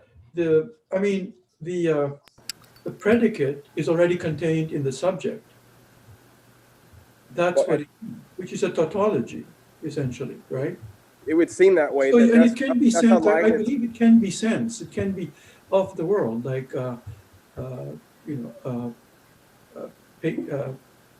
prickly is painful, or as long as the meaning of it is already included in the subject, then it is an analytic. That's the only meaning of analytic. Well, because I asked that question because James brought up the roses example, and he said, "Oh, I forgot what you said. You said all roses." The rose is red. Well, the rose doesn't have to be red. So red is not part of the rose. Rose is a flower, is a tautology. That's true. That's part of the definition. But red is not part of the definition of rose. That's why it's not analytic.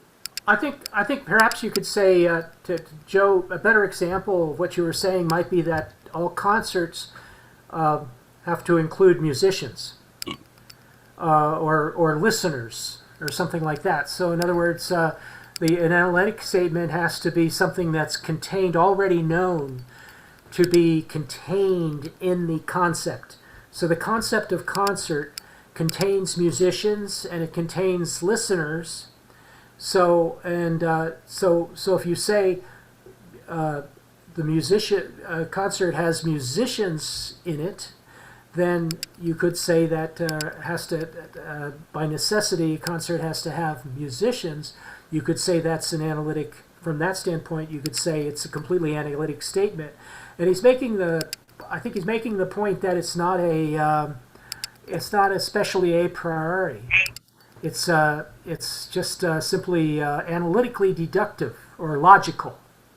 So maybe that's a better word that he doesn't use. Kant stays away from the word logical, and a lot of other philosophers use logic, use the word logic and say logical and things. And so maybe that's what he means. Is something analytical is purely logical. We can say that to have a concert, you need musicians. To have boulibas, you need some tomatoes. That sort of idea. So you can't say like an analytic statement isn't silk is smooth. Like that's not an analytic statement, right? Not at all. It depends. If you can think silk without thinking smooth, then it's synthetic. The only test is thinkability. Okay. Right. Exactly right. The same statement, meaning two different aspects of what you're asserting, are going to either be synthetic or analytic. It depends on what the judgment you're trying to express is, and it can sound the same. I mean, Scott put an example in, this rose is red. That's, this red rose is red is analytic. This rose is red is what? It's taking experience and analyzing experience and asserting something about this particular instance of your empirical experience. And so you're what kind of a judgment? Scott, can you explain why you're saying it's synthetic? That's a Well, good it's one. also tautological. I don't think we have to go that far to say something has to be tautological. This road is red is not tautological. Yeah, tautology is a special case for Kant. Tautologies are not analytic. Tautologies are synthetic because in that case you're identifying two objects or two symbols. I know it sounds confusing. So what's because for example, you know this from Russell. Red is false. You know that's an example of why tautologies aren't analytic. I think if you could point us out to where Kant says that, Scott, that would be helpful because it seems counter intuitive. Well, Okay. Yeah, I agree. I don't think it's that proven. Yeah. But by containment, he literally means containment. It has to be a component. If it's not containment, then you have two objects. So it's synthetic.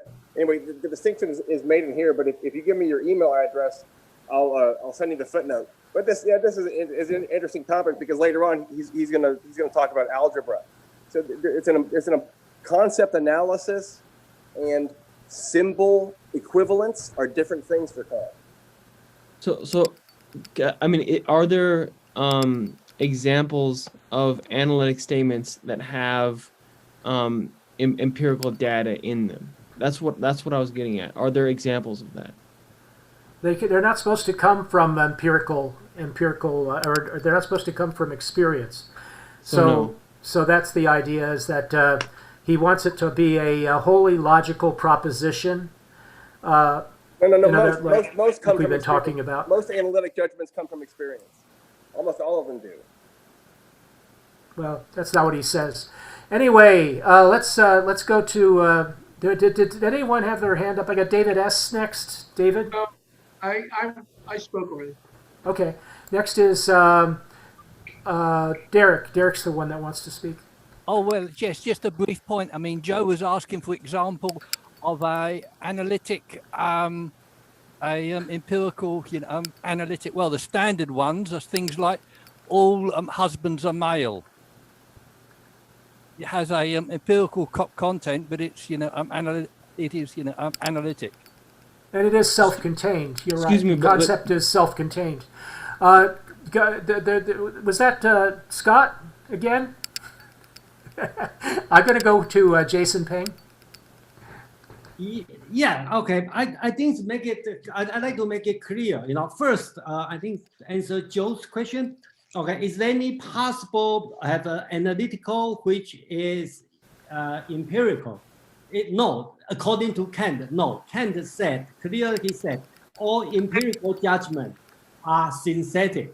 So there's no such a thing as analytical and empirical, because all empirical are synthetic.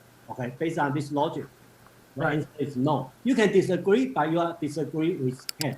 Okay. Right, and this is where the dogmatism starts to become really obvious, because we all have to insist, and we don't all have a clue. Very few of us probably have a clue. Why the hell? Yeah. Okay. Nick wants to speak one more time. No, And then we're going to go to the next section. With Jason, I think he's absolutely right. We have to underscore that. But I just wanted to make a point. Sometimes when you say all bachelors are single, it sounds like you're making a statement about the world and experience. And that sounds empirical, but that is not an empirical statement. That's a definitional statement. Bachelors are single. That's a definitional statement. That's not an empirical statement. So all bachelors are single is an analytic statement as well about real things, but it's a definitional statement. So it's not an empirical statement from the standpoint of Kant. And because Jason is right, all empirical statements about the world are synthetic. Yeah, I haven't finished yet. Sorry, tautology may not be the right word. Kant called it the judgment of clarification. Okay, so basically the analytical judgment is a clarification. I can give you an example. Okay, I come from Taiwan 30 years ago, and I don't know what's cauliflower. So people tell me cauliflower is kind of vegetable. Okay, so basics for most of the people in America is a tautology because cauliflower is a vegetable. But for me, as a foreigner, I don't know. I don't know what cauliflower. So to me, it's a clarification. So I think that's the meaning of analytical judgment. Okay, I would like to jump over to section 5, and it's titled "All Theoretical Sciences of Reason," and I kind of had to speed read at this point. All theoretical sciences of reason contain synthetic a priori judgments as principles. So, in other words, the principles of the sciences of reason, which I suppose includes metaphysics, but also any science that he wants to talk about would be a theoretical science of reason. Any science requiring a critique of reason, or a critique of reason or judgment. So those sciences are based on synthetic a priori judgments for their principles.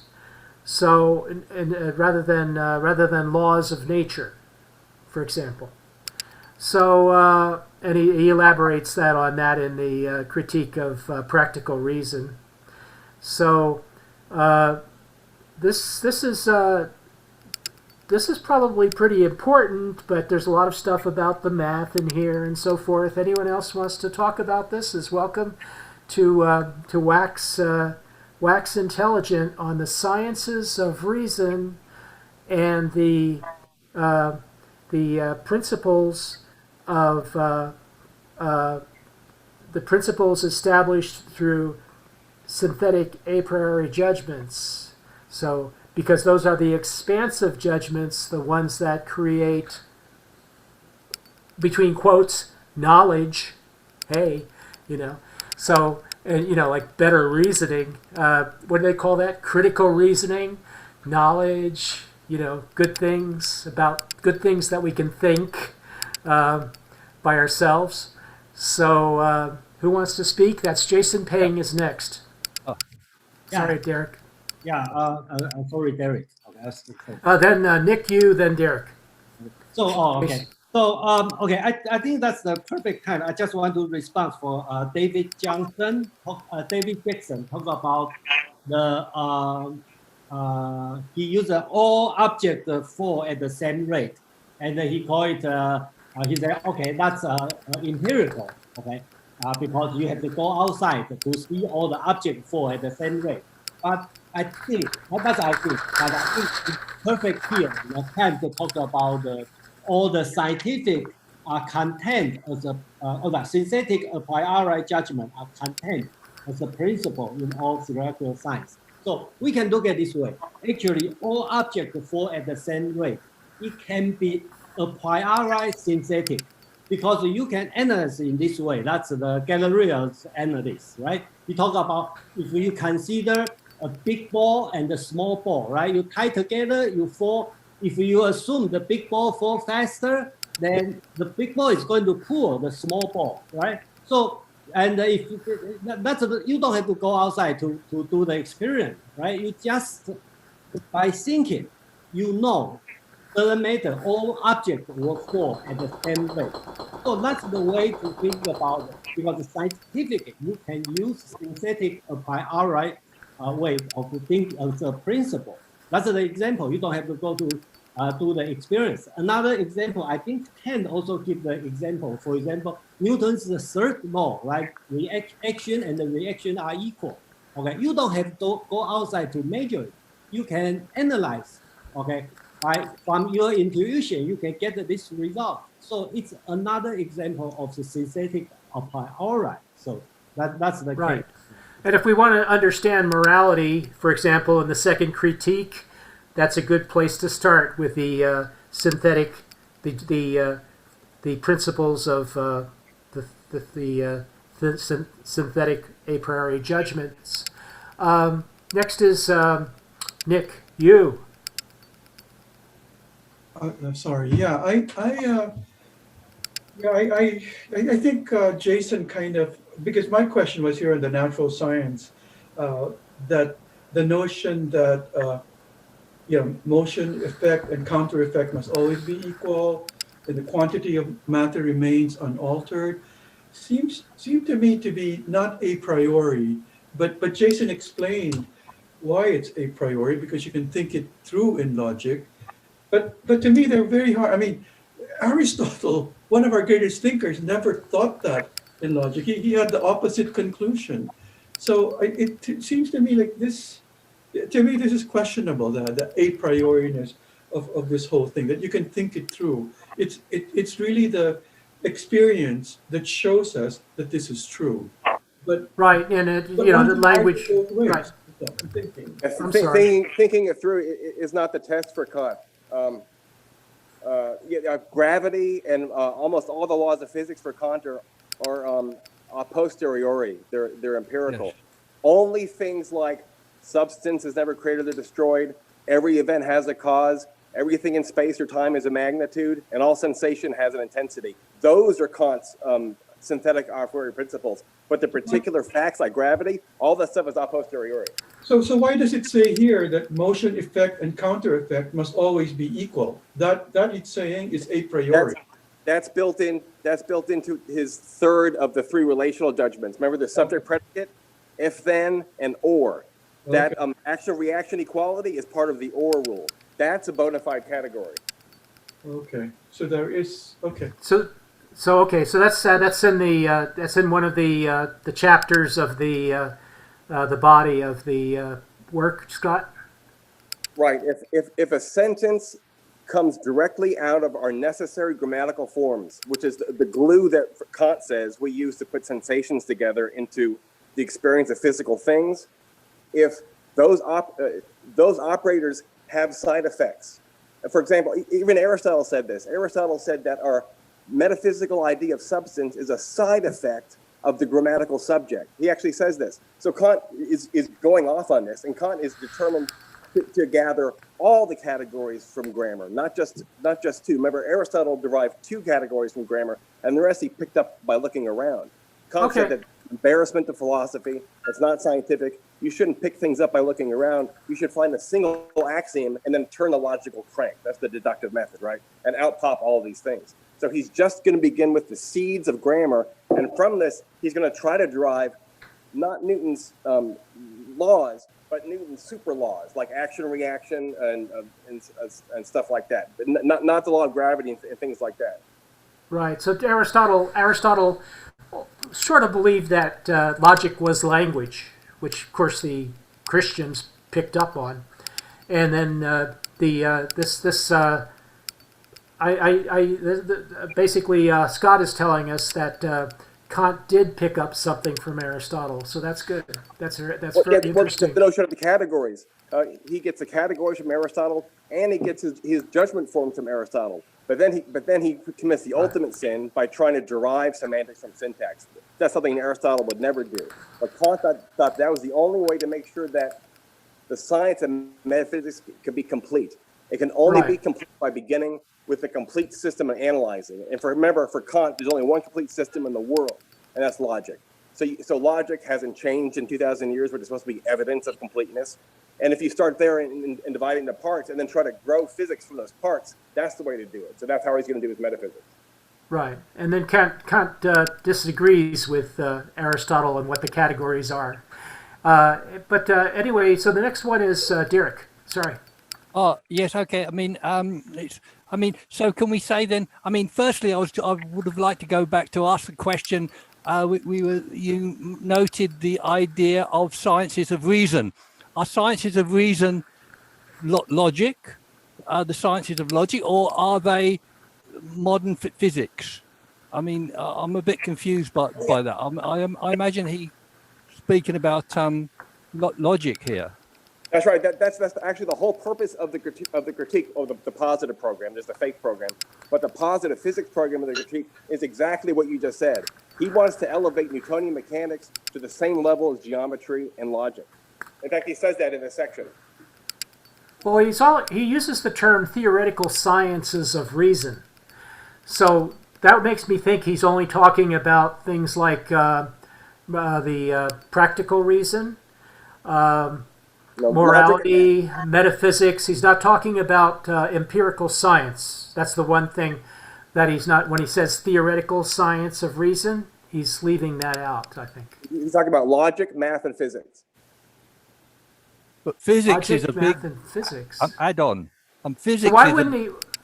Yeah, why wouldn't he be talking about the sciences of pure reason and practical reason, for example? I think, It says reason explicitly. Why doesn't he mean pure reason and practical reason? Why is he leaving those out?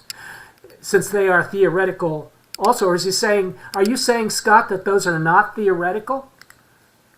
Right, practical and theoretical are opposites for Kant. yeah, I think Scott is right, James. I think natural science, physica, is number 2 on that list. Mathematics, natural science, which is physics, and the third is metaphysics. Practical science is not theoretical. Okay, That's right. I already admitted I sped read it. Yeah, okay, thanks. Logic, math, physics, and then metaphysics is two-faced. On one hand, he's going to have a positive metaphysics, and it's not Newtonian mechanics, but the theoretical framework for doing the practice of classical physics, which is algebra, analytic geometry. Then there's the fake metaphysics that he wants to leave open for faith, and that's the side effects of the infinities that we talked about. That's when you take the good forms of grammar and then run them past space and time, and you come up with God, freedom, and immortality. So when he says metaphysics is a science, he's kind of winking and saying, there's the fake metaphysics of religion and morality, then there's the real metaphysics, which is we can draw time using lines on graph paper. Okay.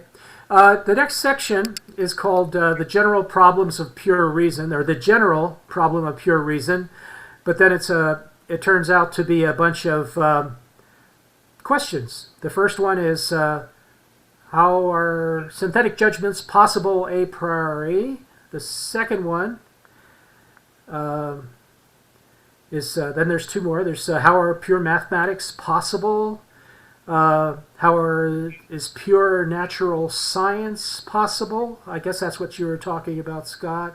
Yeah. And then the fourth is how is metaphysics as a natural predisposition possible? In other words, we want to do metaphysics as a predisposition. And then the next one is how is metaphysics as a science possible? I guess he's already trying to explain that. That's his book. Okay. Yeah, that's not even the last section, but anyone want to take on some of those concepts? What about the possibility? Is this really important to talk about at this point? How are synthetic judgments possible a priori and so on? I got David S. Yeah, I'm not sure how necessary it is to read that in the previous section. Sorry, I'm reaching back to the last section, reading about natural science. If that's only physics, I think we might be limiting his scope here in what he's saying. Is he's establishing as science.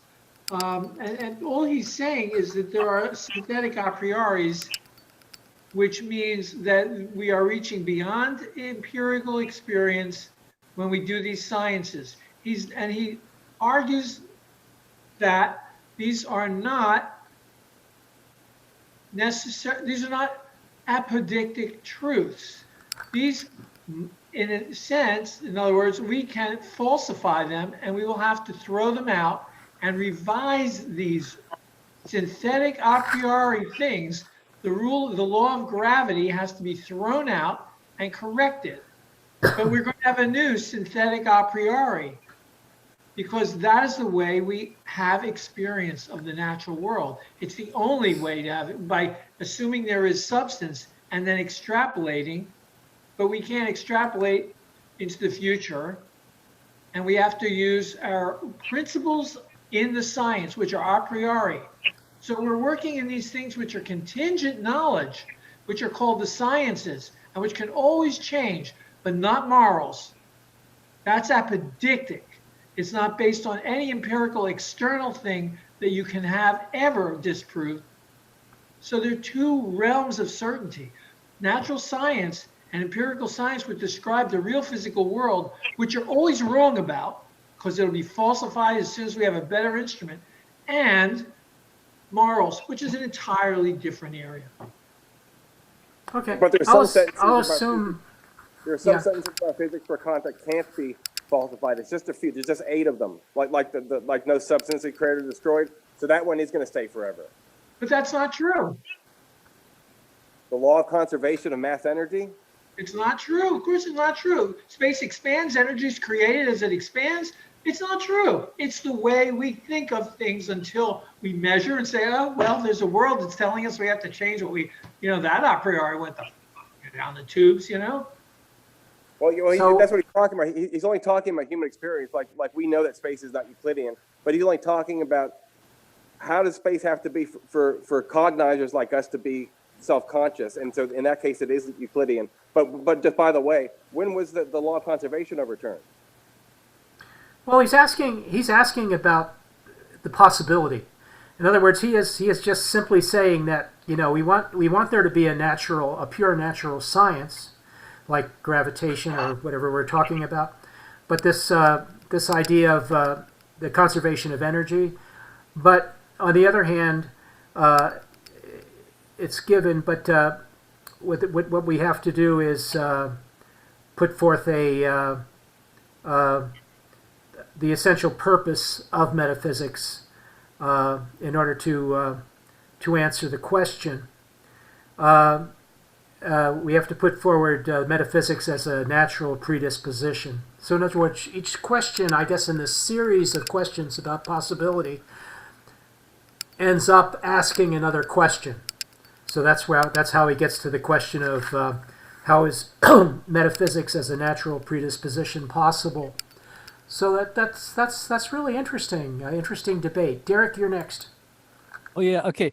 Where David mentioned 2 domains, the moral and the physical. I mean, I think we have to add a third one, the logical, the abstract. So that's something.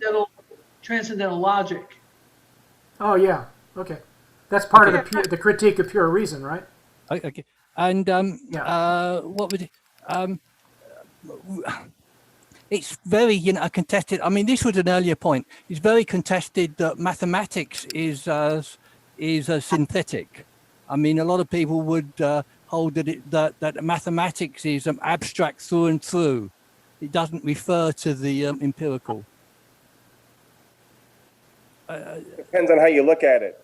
If 7 Yes, is of meaningful course. for you, then it's synthetic. But if you're feeding 7 to a calculator, it has no idea what 7 is, but it still could do the math. So what's your question? Are you talking about the cognition of numbers? That's what Kant is after. Are you talking about formal systems that calculate without interpretation? That's what machines do. Okay, just saying Jason. that- Oh, go ahead, Derek. I'm just saying that it is in a question, that we cannot simply assume it. I mean, that's my point. There's a lot of assumptions here. I'm sorry, but the number of assumptions in the prefaces and the assumptions involved in trying to reify a priori concepts to mean all of cognition, essentially, to create constructs of all cognition as a priori concepts is entertaining to watch, but largely, in my estimation, a series of assumptions. And this is like about my 5th or 6th time reading this book. So it's like I read it with a lot of skepticism, I admit, but that's what I see as just a long list of assumptions. Derek's on the list. Go ahead, Derek. Then we'll get back to you, David. What Derek just said, though. Okay. Go on.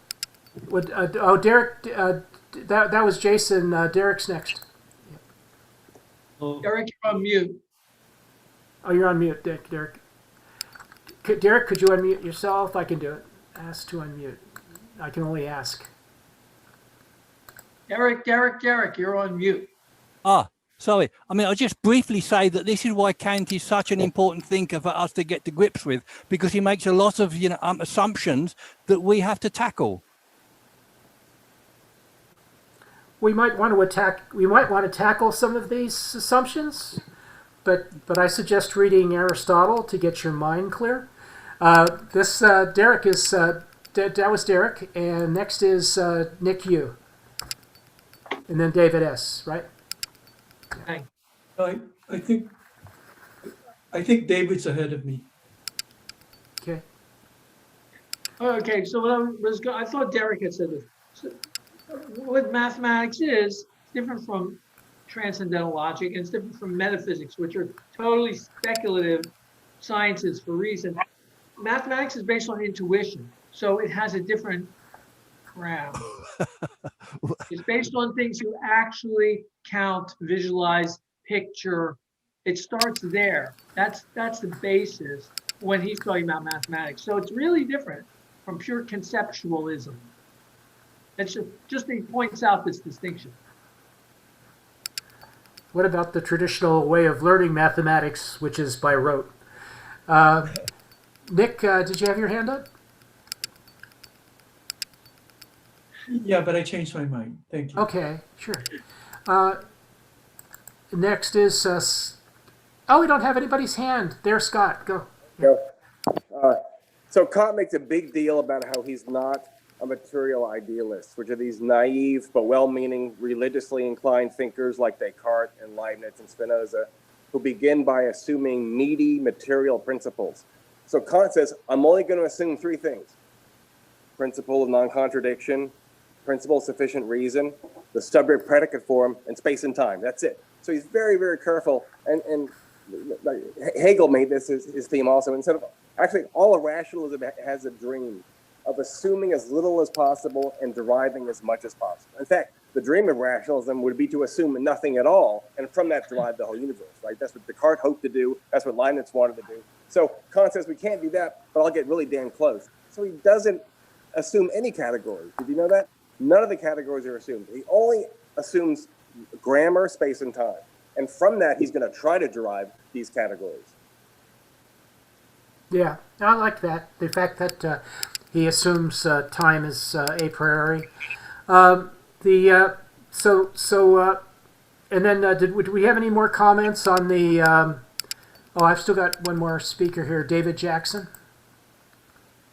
Yeah, I'm just curious. I actually didn't read quite far in this part. I didn't realize that we were supposed to read this far, the second introduction, but it contains within it like something that I'm still curious about, like why addition? Like, we talked a lot about like is mathematics synthetic? And for me, the way this has always stood in my mind is that like the principles like of addition, like 5 + 7 = 12, like that is analytic. Like if you just drew ones, you'd see that you have a series of 7 ones, 2 of them on one side with a plus side in between, and then like 12 ones on the other side. And the add operation just basically means you drop the plus and put them together, and you're looking at two things that are exactly the same. I mean, that seems very tautological to me. That seems very analytic. But the thing that is not analytic is lots of truths of geometry, which is really weird. I mean, that strikes me as true from Kant, that there are all these truths, and there are more complex ones than just the shortest distance between 2 points is a straight line. There are ones that seem even more synthetic that we can only figure out through our intuition. But does anybody have like a really clear? I know it comes through time. I know it's like for Kant, like he's insisting that it's a sequence, and that like the idea of 3 is only derives from sequence. But that doesn't make sense to me. Like I don't really get that. Like I don't get how like 3 of something is like, I don't get how quantity is necessarily based on sequence.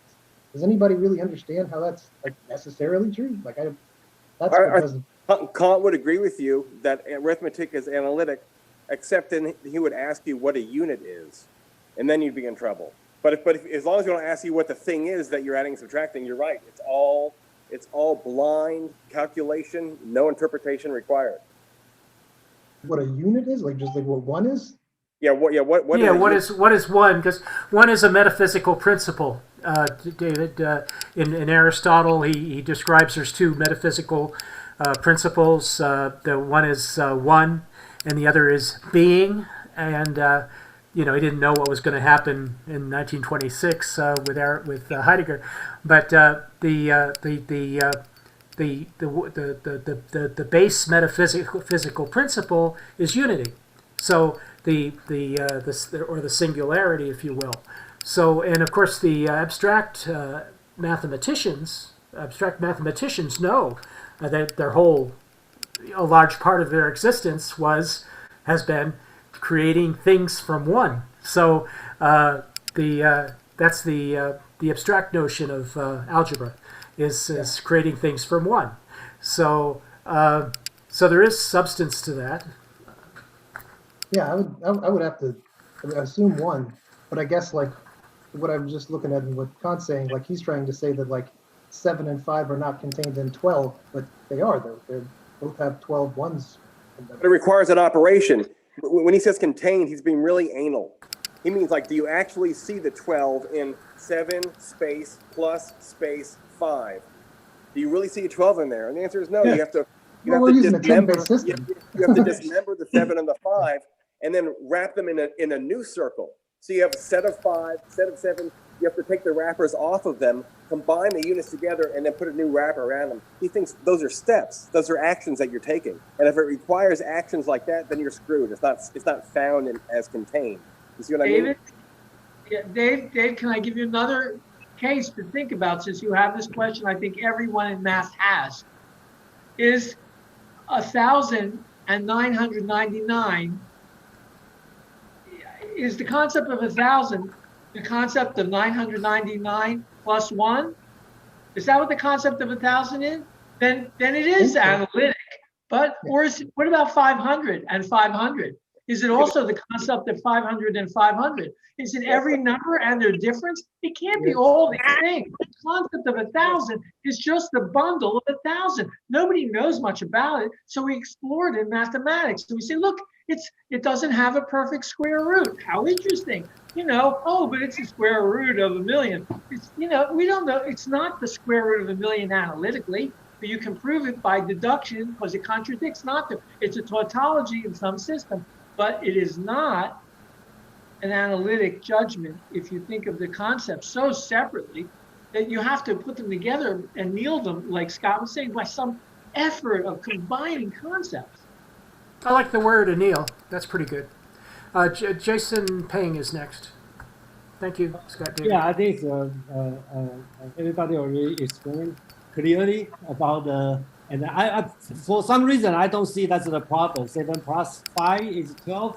It's not analytical. It's synthetic. You can think about 744 times 845, right? You have no way to get the answer unless you do some work, okay, on that. So it's no way to be analytical.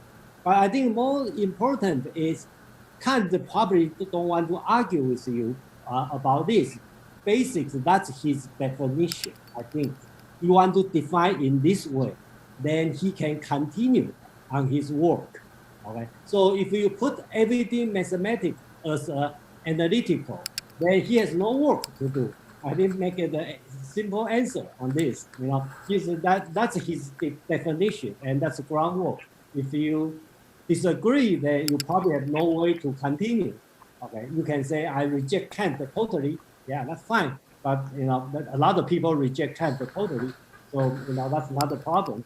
But I think within this group, we probably have to accept it, and we reject later if we want.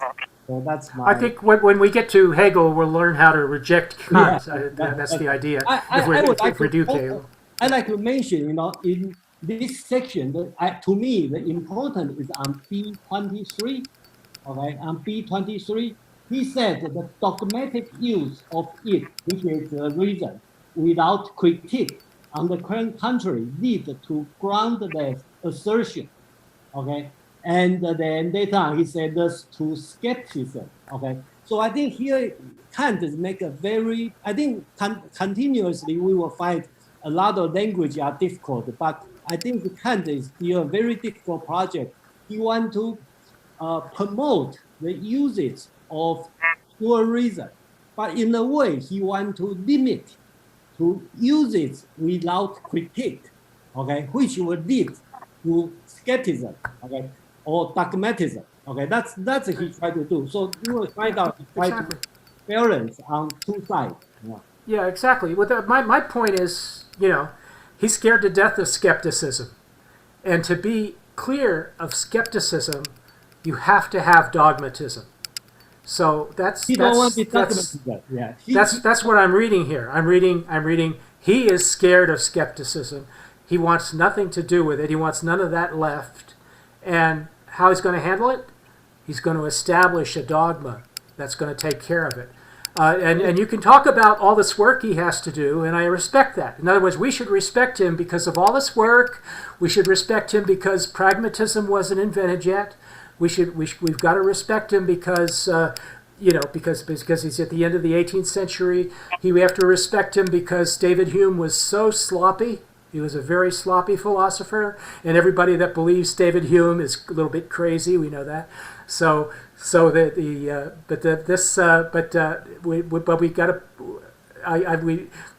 To my estimation, we have to keep Kant in the end of the 18th century. That's where he's going to stay. The next person is Nick Yu. Go ahead. I just wanted to kind of second or support David Jackson's question about mathematics being analytic, because I fall in that camp too, and I think at times, just naively, without having been talked out of it, that I would think of mathematics as analytic. But I think we're in good company, because I was reading a few weeks back, in reading Wittgenstein and Russell, that Russell's project on the Principia Mathematica with Frege was to show that mathematics, at least arithmetic, was pretty much analytic and just a long string of tautology, starting from logic. And that was the project of the Principia Mathematica. It almost succeeded, but it did fail though, because they had to insert a few assumptions to derive arithmetic from pure logic and from mathematical logic. So in that sense, there was something synthetic added to it. It wasn't pure analytic. But I do think that at one point they had thought that they had succeeded, but it was, from a technicality, a partial failure. But I think it is natural, to think that mathematics, especially everything, is analytic, because it's just a long string of arguments to get to a conclusion at the end. So I think it's natural. I fall in that camp as well. But I will accept what people say, because that's what he said. Yeah, I don't. My reply to you on the chat, Scott, is just that I don't remember any place where he actually proves the categories in the Critique of Pure Reason. It's just he just presents the list, and he says here's the categories. The metaphysical deduction. You know what that is?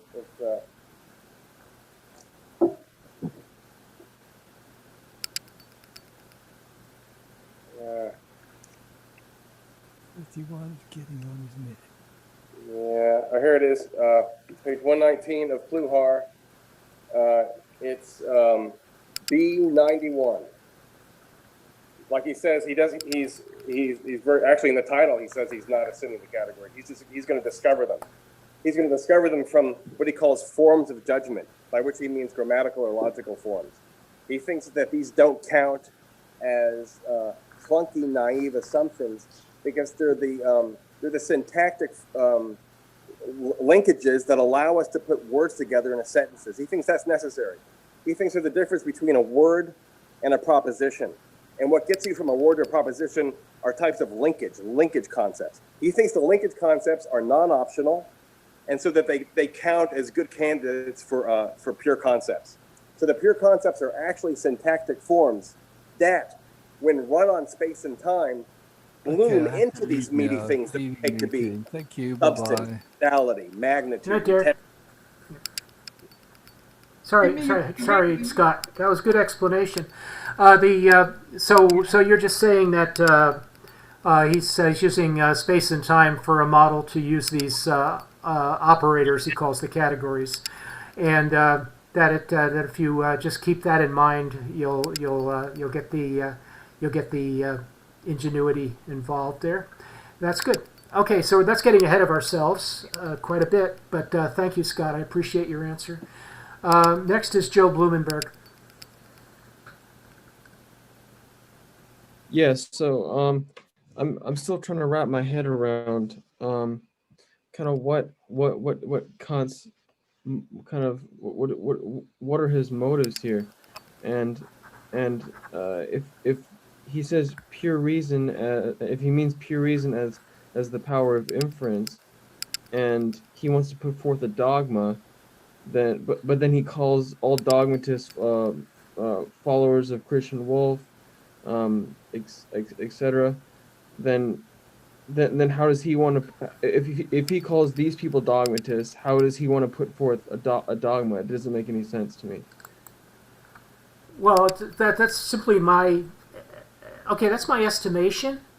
Is that when you don't prove things and you just make a long series of claims, and everybody has to remember a lot of stuff in order to get right the entire system, or multiple systems actually, that you've constructed, if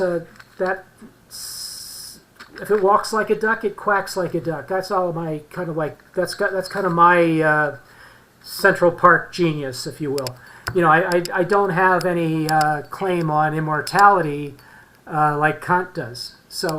But that's what I see here is it kind of like if he's imitating Wolff, and Wolff he's calling the dogmatist, then he's looking a lot like a dogmatist at the end, and but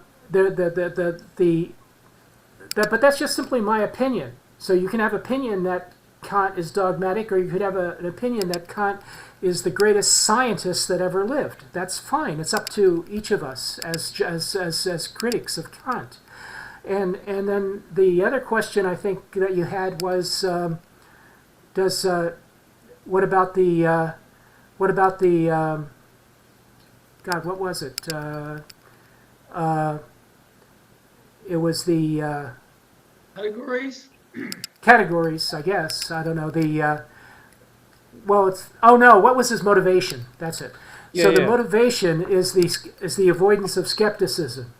Because after skepticism, from skepticism, the next step is atheism, right? So with skepticism, you have the disregard of intuition. The intuition cannot be proven, so that's skepticism. And the next step after skepticism, as we know from studying the British philosophers, the next step would be perhaps atheism. So we have to avoid atheism, because atheism is the loss of God, freedom, and immortality. So that's the motivation, I believe, in Kant. The motivation is for him to become immortal, in the way Beethoven is immortal, and Goethe is immortal, and Shakespeare is immortal, and so forth. But then to avoid the what he considers the worst case in philosophy, which would be skepticism, and for him to become another skeptic, he has to become a scientist, and and establish the sciences of reason and so forth. But it's not the critique of skepticism he's calling his book. It's the critique of pure reason. Right, because he wants the pure reason to be the operative principle. The pure reason is the operative principle, what establishes the a priori, what establishes the possibility of a priori knowledge, and then go from that to and eliminate skepticism, And then after that, it's the joyride in this book, the joyride of establishing ground rules for pure reason. So by establishing ground rules for pure reason, he's eliminating the possibility of skepticism and all the bad things that could come from that. So there's the motivation. But the If I'm critique interpreting your question correctly. he's limiting pure reason to make room for faith. So he's like, I'm going to show you two things. One, that Newton is right and humans wrong. And two, that Newton's being right doesn't kill God and morality. So he has a negative program and a positive program. The positive program is to show that Newton isn't just, these aren't accidental contingent laws. They're solid laws on a par with geometry and logic. But the critique of pure reason is to say that reason does not go past knowledge of things in space and time. And God, freedom, and immortality are way outside of space and time, so everyone relax. We can still keep our religion. But if he says that Hume, thanks for that. But if he says Hume woke him up from his dogmatic slumber, then he's saying that then he's going against Hume. Then I don't really understand. Well, that, he's saying that this is what Wolff had wrong. Okay, so that Hume is exposing a sore in the body of Wolffian philosophy, and the sore in the body of Wolffian philosophy would be the lack of attention to experience. That experience is the core of human participation in the world. So he starts with that. He says that we start with experience. He gets that idea from David Hume. That's what woke him from his dogmatic slumber, so to speak, being a follower of Christian Wolff, and then transferred. And I owe that to Scott's insight or study. And then we get to the critique of pure reason, which is also probably inherited from the writings of Christian Wolff and possibly others. Okay. Then David S. Were you going to speak again, David? Well, gee, yeah, I think that we keep having this struggle about, how can math be synthetic? And I think that if you use different definitions of analytic and synthetic than what Kant is willing to present here, then we're not going to understand what he's talking about. So it's going to be a kind of effort, but you may be talking in a very limited and narrow sense about what's contained in a judgment, what the content of the judgment is. The judgment can have little pieces that come from experience, but the judgment as a whole may not be something that is demonstratable in experience because it generalizes experience. So it has an a priori content to it, but the pieces are from experience, like about buildings falling down. He wrote about that. So the question is, I think looking at it as an argument against Hume, who set up the skeptical argument, is important at all times to understand when he's saying there is something synthetic. Why is he asking, is there anything synthetic? To Hume, there's nothing there's no necessity that you can assert about nature. How can we have any assertion that's necessarily true about nature except I saw this? So to get beyond that, this is Newton saving all of science, that there's anything to assert that's true in science that carries a prediction about the determined future in the mechanistic world. For that to be the world, you have to have necessity, cause and effect. That's necessity in the empirical world. So you can't get that from all your empirical views and all your empirical work. You have to take a leap. But that leap, if it's subjective, doesn't give you objective information. You need an objective leap. And since your thought is the definition, contains the determination of what's objective. We have to find the criteria of objectivity and look at the fact that all of your thinking is made in certain forms, and these are the judgments. You can only assert things in these ways. I kind of disagree with Scott on one thing. It's not necessarily you have a word, you're connecting to a word. I mean, if you could, it's true, it applies to language, but it also applies to any part of thought that when you're making a judgment, you've made a connection between things, and there are very limited kinds of judgments. So looking at all the kinds of judgments you can make, you can now talk about all the kinds of knowledge you can dare to assert, but which ones are objectively valid, that you can hold them as objective. And that's what the critique has to establish. What makes it an objective assertion? Okay, I want to comment on that comment. Thank you, David. The idea that there's something else in experience that you can get from experience besides the experience itself or besides the senses is the idea of aesthetics. In other words, the feelings you have, the emotional response, the colors you see, right? But well, not just colors, but the colors, that's fine, but also the full aesthetic experience. The idea that it reminds you of something. It takes you to a place that you can feel nostalgic about, recall a certain nostalgia about, a sentimentality, perhaps. So those are ideas in David Hume that Kant is kind of like, he's not really discussing that, but it's a field called aesthetics, and I don't know how much Kant gets into aesthetics, but that field was opened, is a field of experience that was opened up by David Hume. Go ahead. That's a third critique where he talks about the effect of an object on you and objectively saying it's beautiful, and the object is beautiful, and everyone has to agree, in your opinion, when you assert that. Yeah. That's in the third critique. Okay, that's great. Jason is next. Yeah, just like go back to Joe's question of in general. I think Joe has talked about why not call the critique of the skepticism. I call the critique of pure reason. I think we have to understand critique in a positive way, not based as like a criticism. Critique, in his view, is opposite of dogmatism. Okay, so he compared the situation like this. In general, we have A cause B, B cause C, C cause D. That's fine. That's we do all the scientific analysis.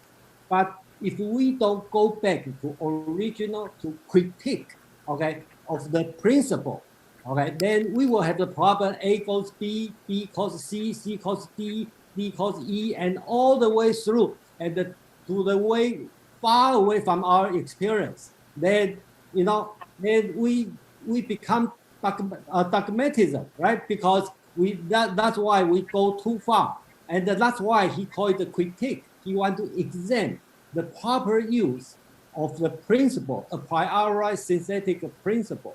That's his project, and then we can go back to what's Kant's motivation. His motivation, I think, like James talked about the skepticism. That's David Hume. But more important, it's easy to refute David Hume because through his book, he constantly mentioned Hume because it seems like he's talking to Hume. But more difficult to refute is the materialism, okay, which is Newton's law. Okay, they will lead to materialism, and the materialism is very easy to lead to determinism. Okay, so that means we have no free will. Everything has predetermined. So that's the problem, So later on he want to go to the free will, and that's his motivation. I like to talk about this. Okay, thank you, David. Jason, David Jackson is next. Yeah, just to say a couple of things about a few different things. I guess in terms of mathematical truths being synthetic. I just want to clarify again, there are things about just numbers, addition itself, still not totally clear how that's not analytic, but I don't think I'm going to lose a lot by putting that to the side, but geometry is like, I mean, those truths are very synthetic according to Kant's terms. I mean, I struggle to come up with better examples, but like, the sum of all triangles being whatever it is, 180 degrees, I guess, and like shortest distance between 2 points is a straight line. Like all these things from geometry are the axioms of Euclidean geometry. I mean, I've thought for a long time just how bizarre that is. Like, where the heck do those truths come from? Like, I know them certainly, but I have to like intuit them. I mean, I think Kant's account description strikes me as very true in that regard. And so, I mean, I agree with Kant in that. And then as far as like the motivation, like Kant's motivation, one thing that makes it clear for me, like kind of what a lot of his background motivations are here is like he wrote, one of the things he's written is a short essay, like what is enlightenment? And that was prompt by, like basically if you understand the Enlightenment as like a transition from the Renaissance, which itself was a transition from like where you had the authority of the church sort of like guiding culture basically. And that sort of kept everyone in check to some degree. Like, what is enlightenment? What prompted that essay was like a response, basically like, slowly over time, the church was losing more and more of its authority. There was this group of people that met that talked about the Enlightenment all the time. And what prompted this call for an essay for someone to define what the Enlightenment is was, I think within that group, I think it was like the Wednesday group or something like that, they had talked about how they started to question, why should the church have authority over marriage? And so like, one of the people in the group was like, wait a minute, like this is getting like too far out of hand. Like what's going to happen to like culture in the future? Like what even is enlightenment? We're putting all this like power in enlightenment. So one of the big themes of enlightenment, like for pretty much all enlightenment philosophers, is like the authority of reason. And so it's like, it's almost like the transfer of the authority of God into like the authority of reason in the individual. And so a lot of these boundaries Kant is trying to set is trying to like almost set the conditions for like what kind of culture, like the culture based on the reason of the individual. And that's also like, even in that essay, he uses the term critique a lot, like this idea that like reason can criticize itself and sort of set the bounds of its, that's sort of like the mark of maturity of reason, is that it's able to criticize itself, understand what it is, and sort of like define its own limits. Okay, so finally, I want to ask if anyone, because it's really getting late, I wanted to ask if anyone's really prepared to talk about the last section. It's called The Idea and Division of a Special Science under the name of Critique of Pure Reason. So this is kind of the real introduction, I suppose, where he's giving the things that, is giving the ideas that the critique is not, and the things that the critique is supposed to be, and what not really summing up what's been said already, but there's some new ideas here. But I was watching the Royals instead of doing this because I got fed up and tired. But anyone want to comment on the last section, section 7? It starts on A11. Yeah. Ian Proops is the expert on this.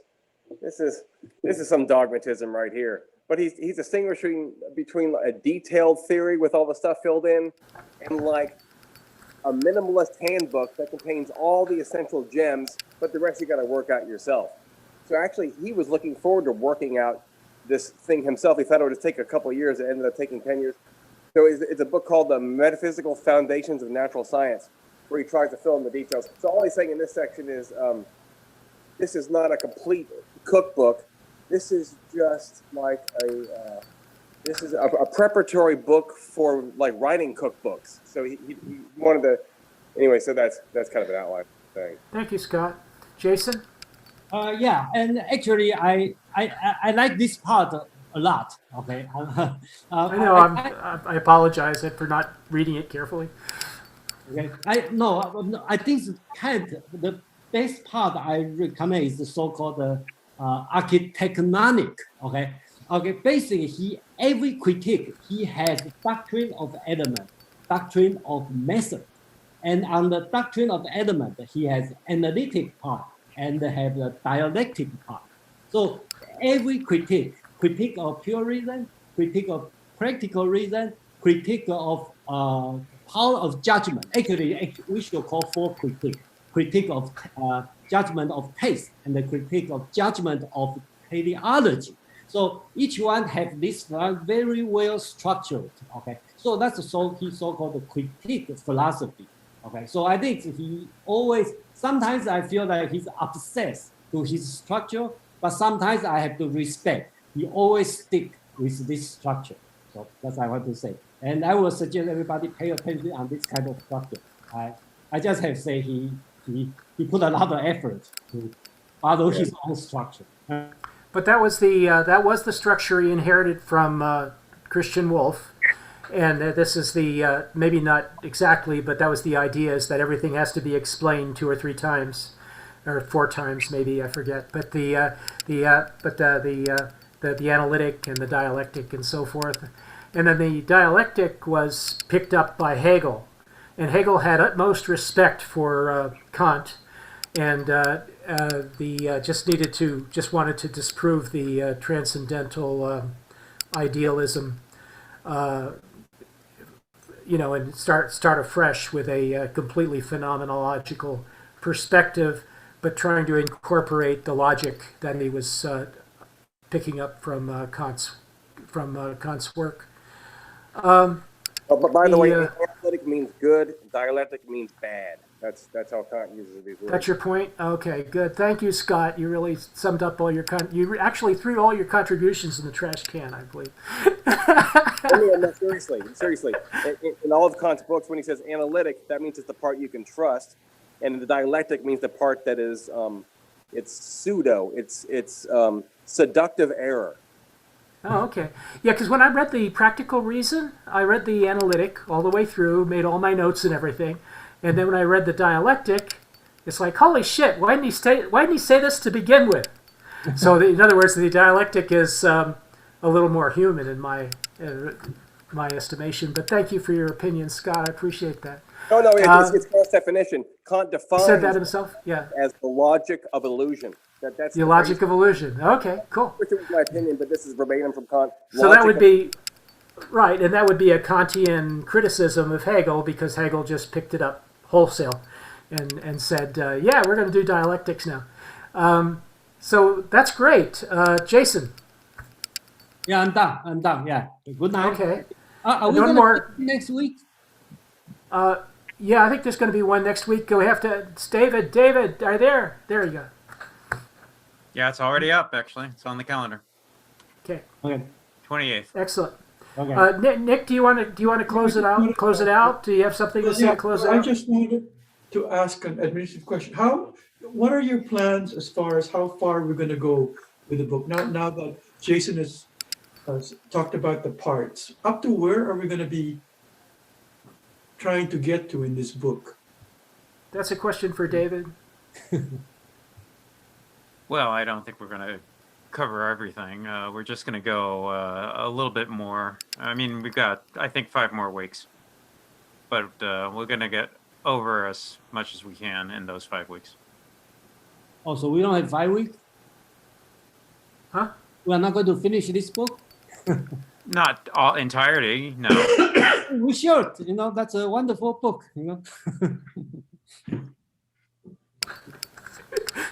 Is there a reason for the limit of 5? That's It's like a total of 5 or 5 more weeks? 5 more weeks for a total of 7. Okay. there we are. Yeah. Is there a reason for This the is limit, week 2. David? Is there a reason why you post that limit? Because that's all I got. Yeah, David is basically what the project is it's a series of classes that David attended and lectures, and so the material is all based on the classes. Okay.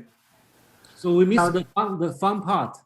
Well, Jason and Nick, I guess, would like to revise the Kant series to be all inclusive. That's all. There is a Kant series from the Chicago group. They do. Yes, on nothing Chicago, but yeah. on the Wednesday nights. afternoon.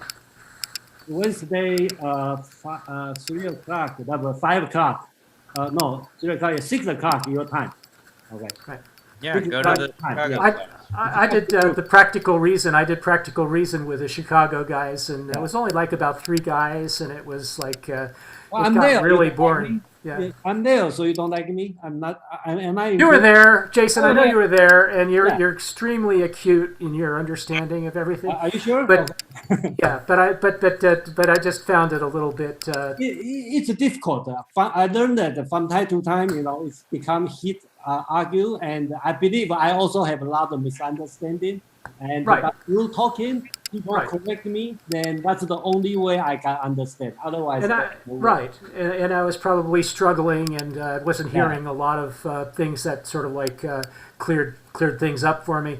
Yeah. So, but that is the. But you're right. You were probably, in my opinion, you were the best person there, and the guy who was doing the most of the talking was kind of like droning a lot, and so it's just it was just something that it's difficult to.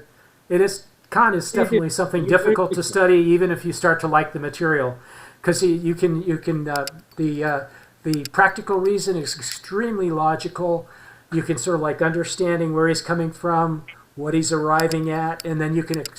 What I got to from the reading the Practical Reason is I can explain it to other people, which is really rewarding, because they want to know. If somebody wants to know what Kant was thinking, I can kind of explain it to them, but it doesn't come up often. It came up once.